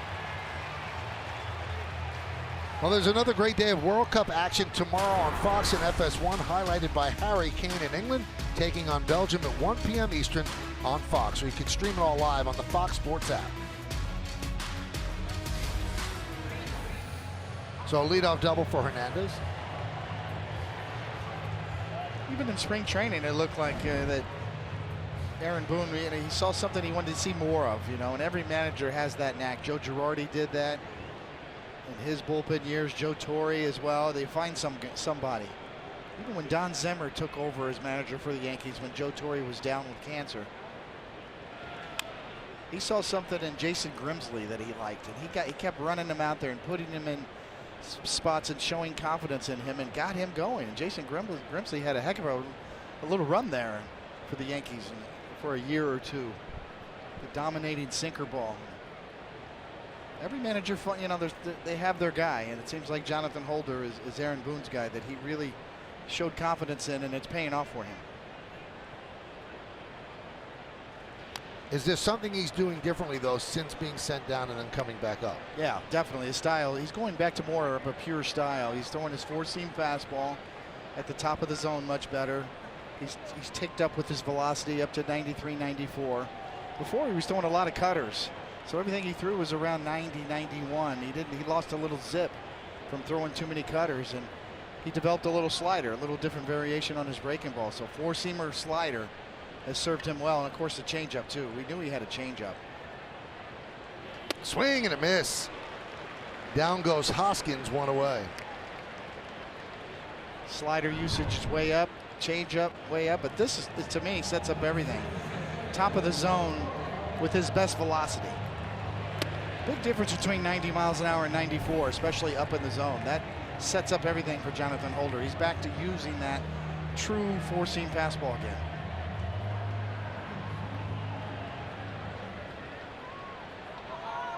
Here's Odubel Herrera.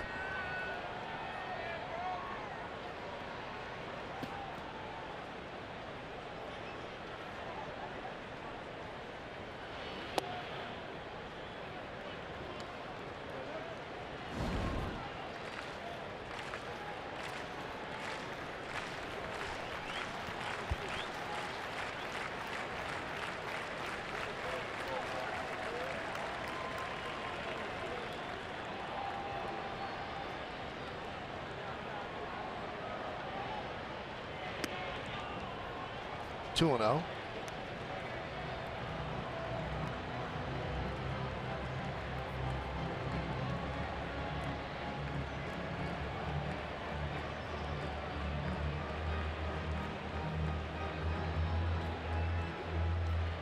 That's how I used to hit right there, Michael, against my brother in the wiffle ball game at Candlestick Park.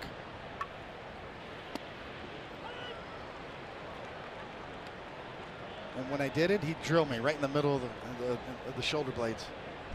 Wiffle balls hurt too when they smack you. When they smack you.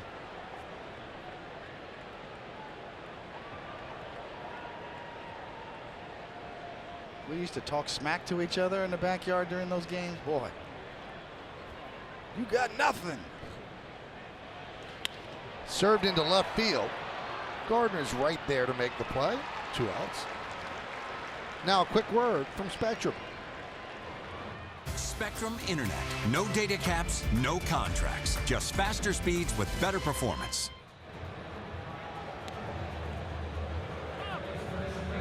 Must be hot in that uniform. Costume.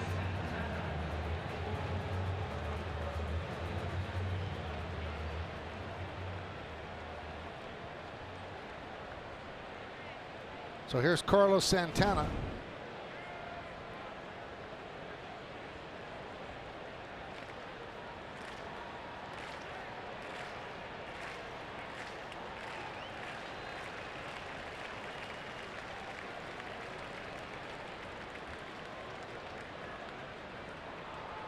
Leadoff double by Hernandez. He's still at second. 2 men out.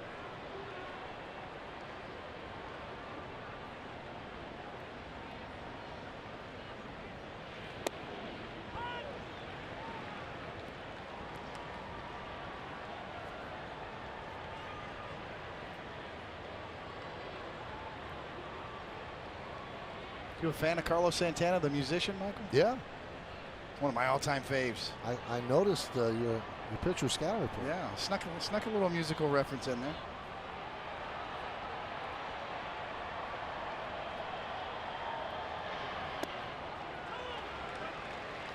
Actually got to meet him with David Wells. We went to a Santana concert in Tampa.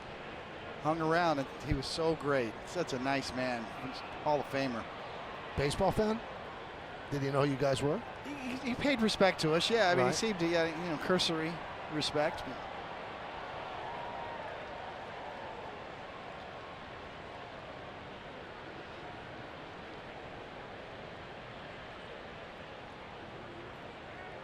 Oye, como va?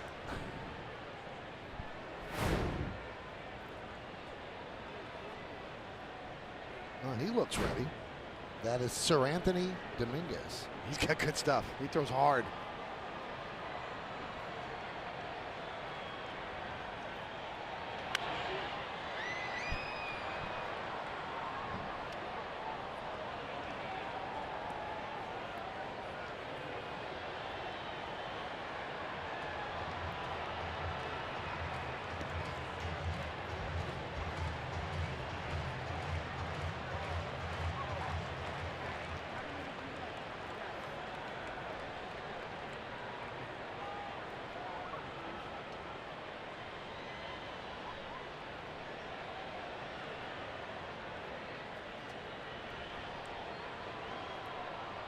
Okay, I'm for a pitch clock now. Let's go.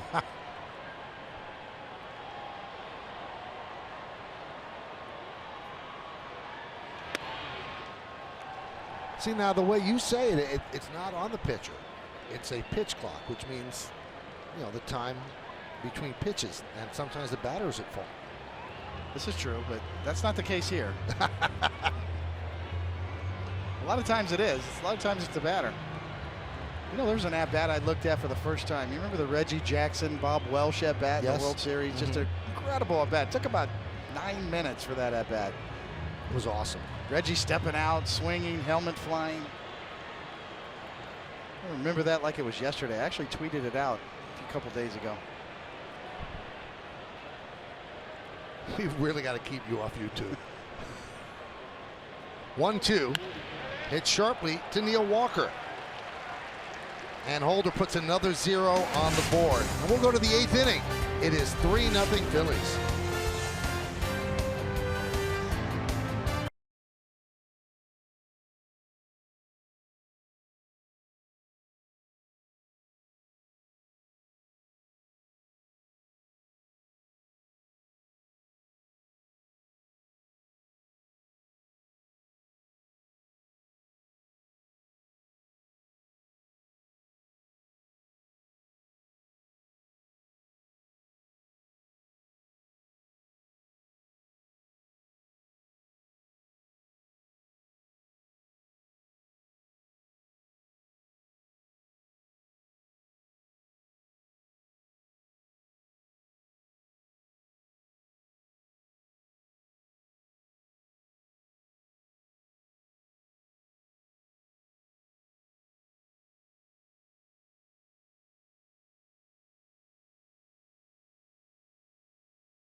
27 for one of the hottest collectibles of the season at CC Sabathia Bobblehead Night, the third in the 2018 Collectible Series presented by AT&T for the first 18,000 guests in attendance. For tickets, log on to Yankees.com, visit the Yankee Stadium ticket window, Yankees clubhouse shops, or call Ticketmaster at 877-469-9849. Now mark your calendars, everybody. That's exactly 1 month from tonight.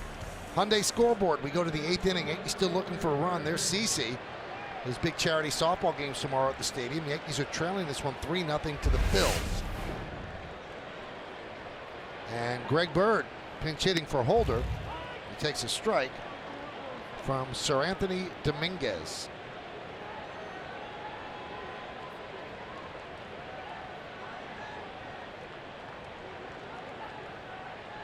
The Phillies have had problems with their bullpen. It has not been a strength for the team. As David mentioned, this young man has good stuff. Just 23 years old. So far, so good. Only 4 walks. That's the encouraging part against 31 strikeouts. Fast pitch speed analytics brought to you by Fios by Verizon. That was 99 miles an hour.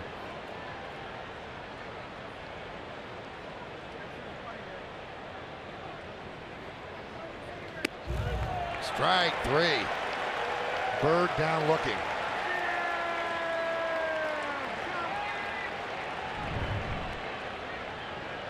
Well, Bird's got a good eye. I thought that was maybe just off, but we'll get another look and you be the judge.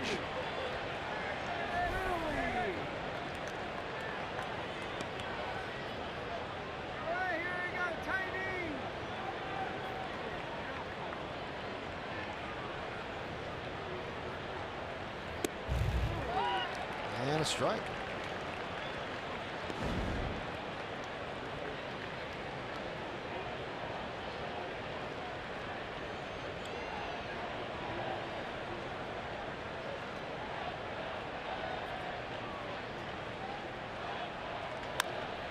Grounded to second. Hernandez gets Gardner. 2 away.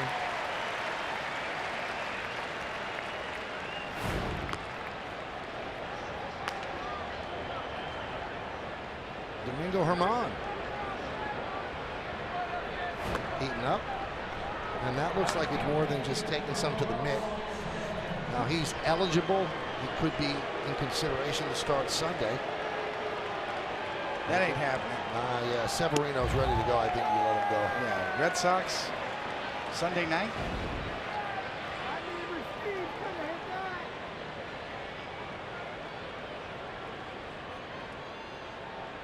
Here's Stanton, who looked like he had a home run to put the Yankees on the board first in the first inning. Really hit the ball well, but it was run down by Altair on the warning track in front of the big wall in right center.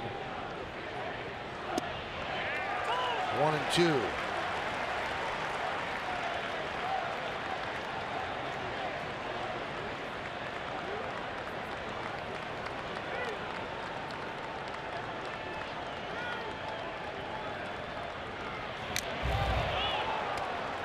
This kid can bring it, and a great first name.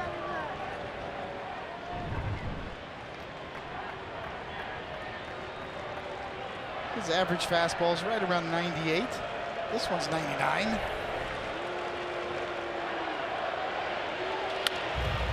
Right into the teeth of the shift. Right there is Hernandez. Gets Stanton. Sir Anthony Dominguez works a 1-2-3-8. We go to the bottom of the 8th. It's 3-0 Phillies.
Is brought to you in part by your local Tri-Accurate dealers. By Subway. Try a signature app at Subway restaurants today. And by Nissan. Get the technology of tomorrow today at Nissan Now. Shop ChooseNissan.com. Well, the rain is certainly held up here in Philadelphia, so playing right through as the Yankees trail this one 3-0. All the damage in the second inning. See the Hyundai scoreboard, 3-8-0, leading 0-4-0. Domingo Germán will get an inning of relief work.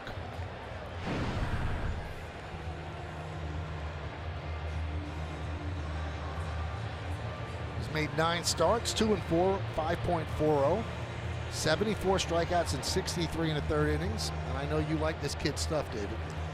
I do, and I also like the fact that Aaron Boone is going to use him in relief here. I think that's a great thing. He had a short start this last time out, only 3 innings. Get him right back out there, get an inning, see if we can get him to feel good about it again. You know, that's the quandary for the Yankees in managing the workload of both Germán and Loaizaga.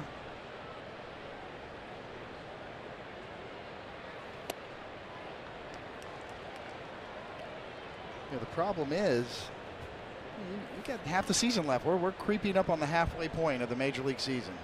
You got a couple of rookies in your rotation that have never really thrown, you know, in Germán's case, over 100 innings in a season. He's creeping up on 70 now. Loaizaga has had an injury history. He only threw 30 or 40 innings last year. He's only had 35 professional starts. I don't think you can count on them for a full second half. As much as I like that kid, wow, he's exciting. You know, managing his workload it's going to be a difficult task for Aaron Boone. It'd be great. It'd be great. You know, back 20 years ago, certain blue throws, just go till you blow. Nowadays, you know, they don't let you do that. That one's off of Germán, scrambles after it, makes the throw to first and gets out to air. That's an athletic play by Domingo Germán.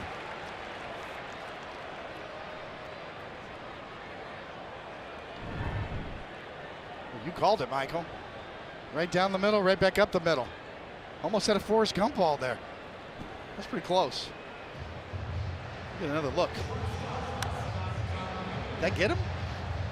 I don't know if it got his glove, I'm not sure. Nobody's coming out to look.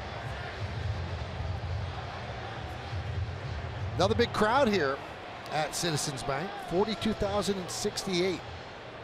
3 of the biggest crowds of the season for the Yankees and the Phillies.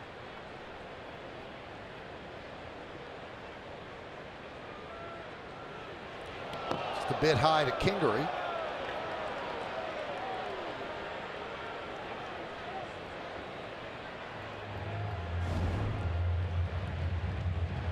Smile about it. Certainly got his attention though. It was a high curveball, just slipped out of Germán's hand.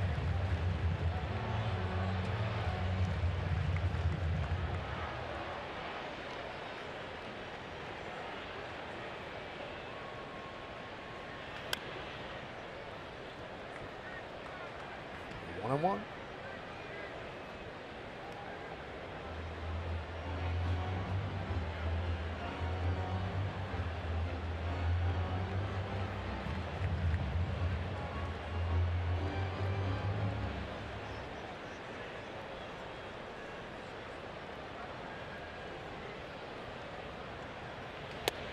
There's a strike, 1-2.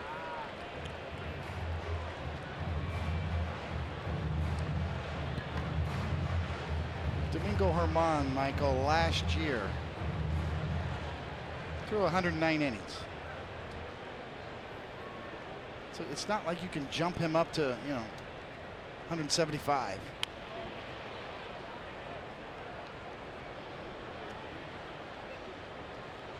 What would you say? You could take him maybe up to 150, pushing it? They usually don't like to go more than 40 innings. It needs to be managed. I don't like to put an arbitrary number on anything. You know, innings pitched, pitch counts, but it needs to be monitored very carefully. And then this Yankees team is also hoping to go deep into the postseason. Looped right out to Gleyber Torres, two-way.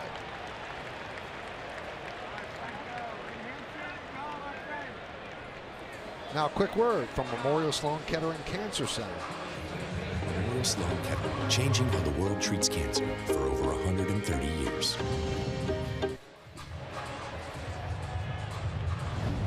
Here's Michael Franco.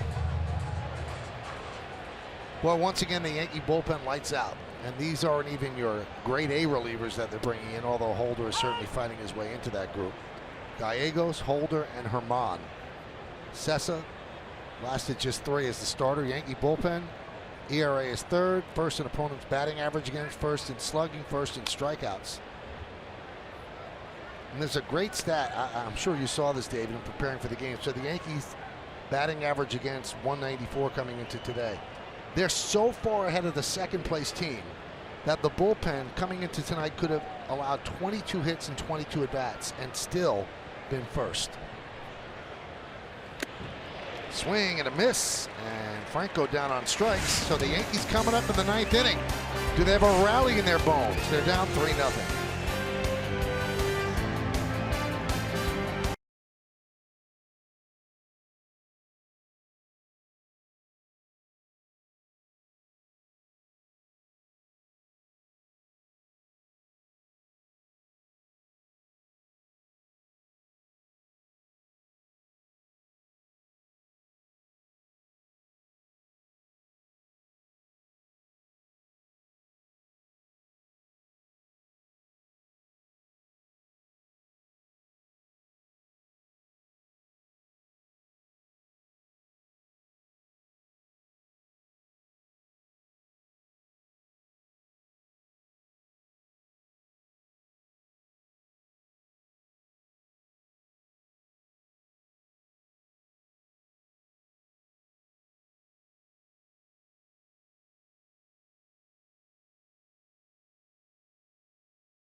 Nothing as they're trying to sweep this series. The Phillies trying to take just one. It'll be the heart of the order: Hicks, Gregorius, and Torres. Dominguez in for 2nd inning of work. Aaron Hicks takes outside. 1-0. Sir Anthony Dominguez retired the Yankees in order in the 8th. Hicks, half of the Yankee offense today. A couple of singles and 3 at-bats. The Yankees have just 4 hits. 1-1.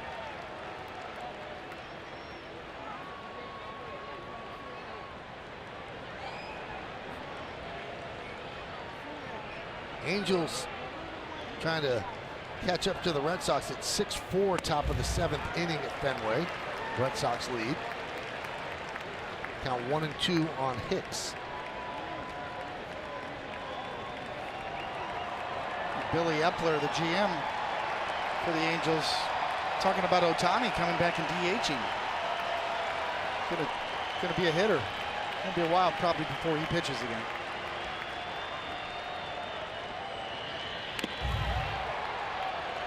And that really got Alfaro as he goes down.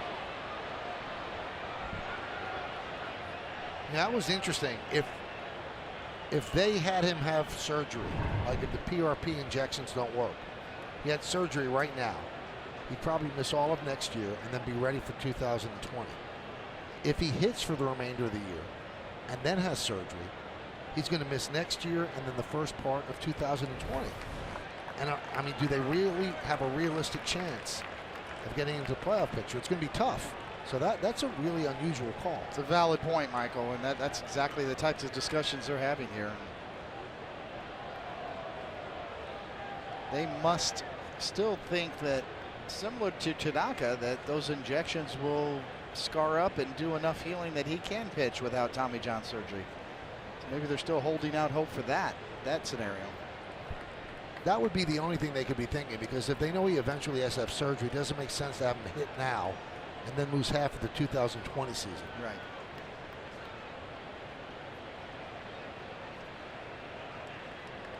Alfaro's trying to shake it off.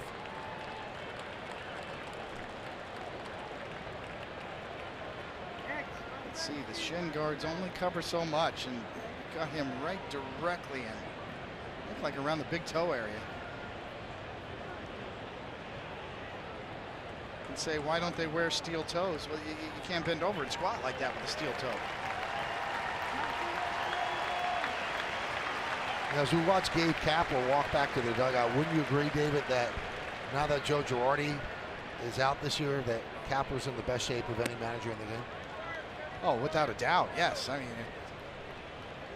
walk in his office, he's going to be pumping out about 1,000 sit-ups and push-ups, you know, at any point.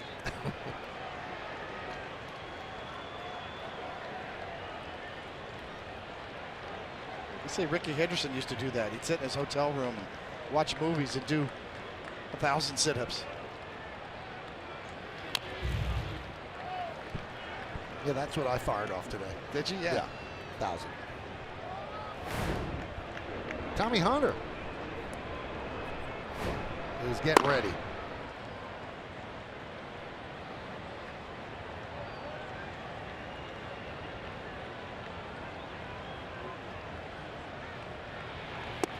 Swing and a miss. Hicks down on strikes. Fans watch the WB Mason postgame immediately following the final out as Bob, Jack, and Meredith recap the Yankees clash here in the city of brotherly love. Plus, they'll preview this weekend's big battle with Boston. It's only on Yes. 8th time the Yankees have struck out tonight.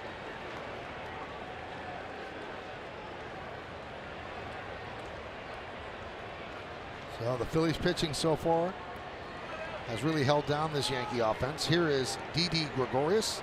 He's 1 for 3. And a strike. Didi struck out in the first, singled to center in the 4th, and then popped to short in the 6th.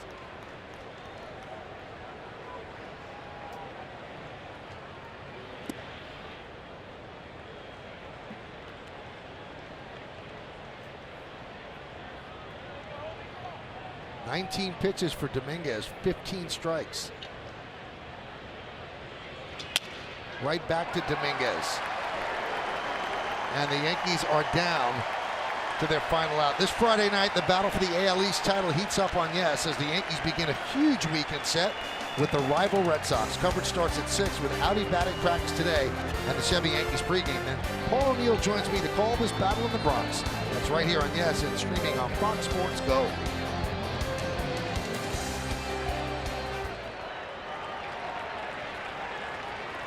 Here's Gleyber Torres. Last chance saloon for the Yankees in the count 0-1. Torres is 0 for 3 tonight. And now the Yankees are down to their final strike.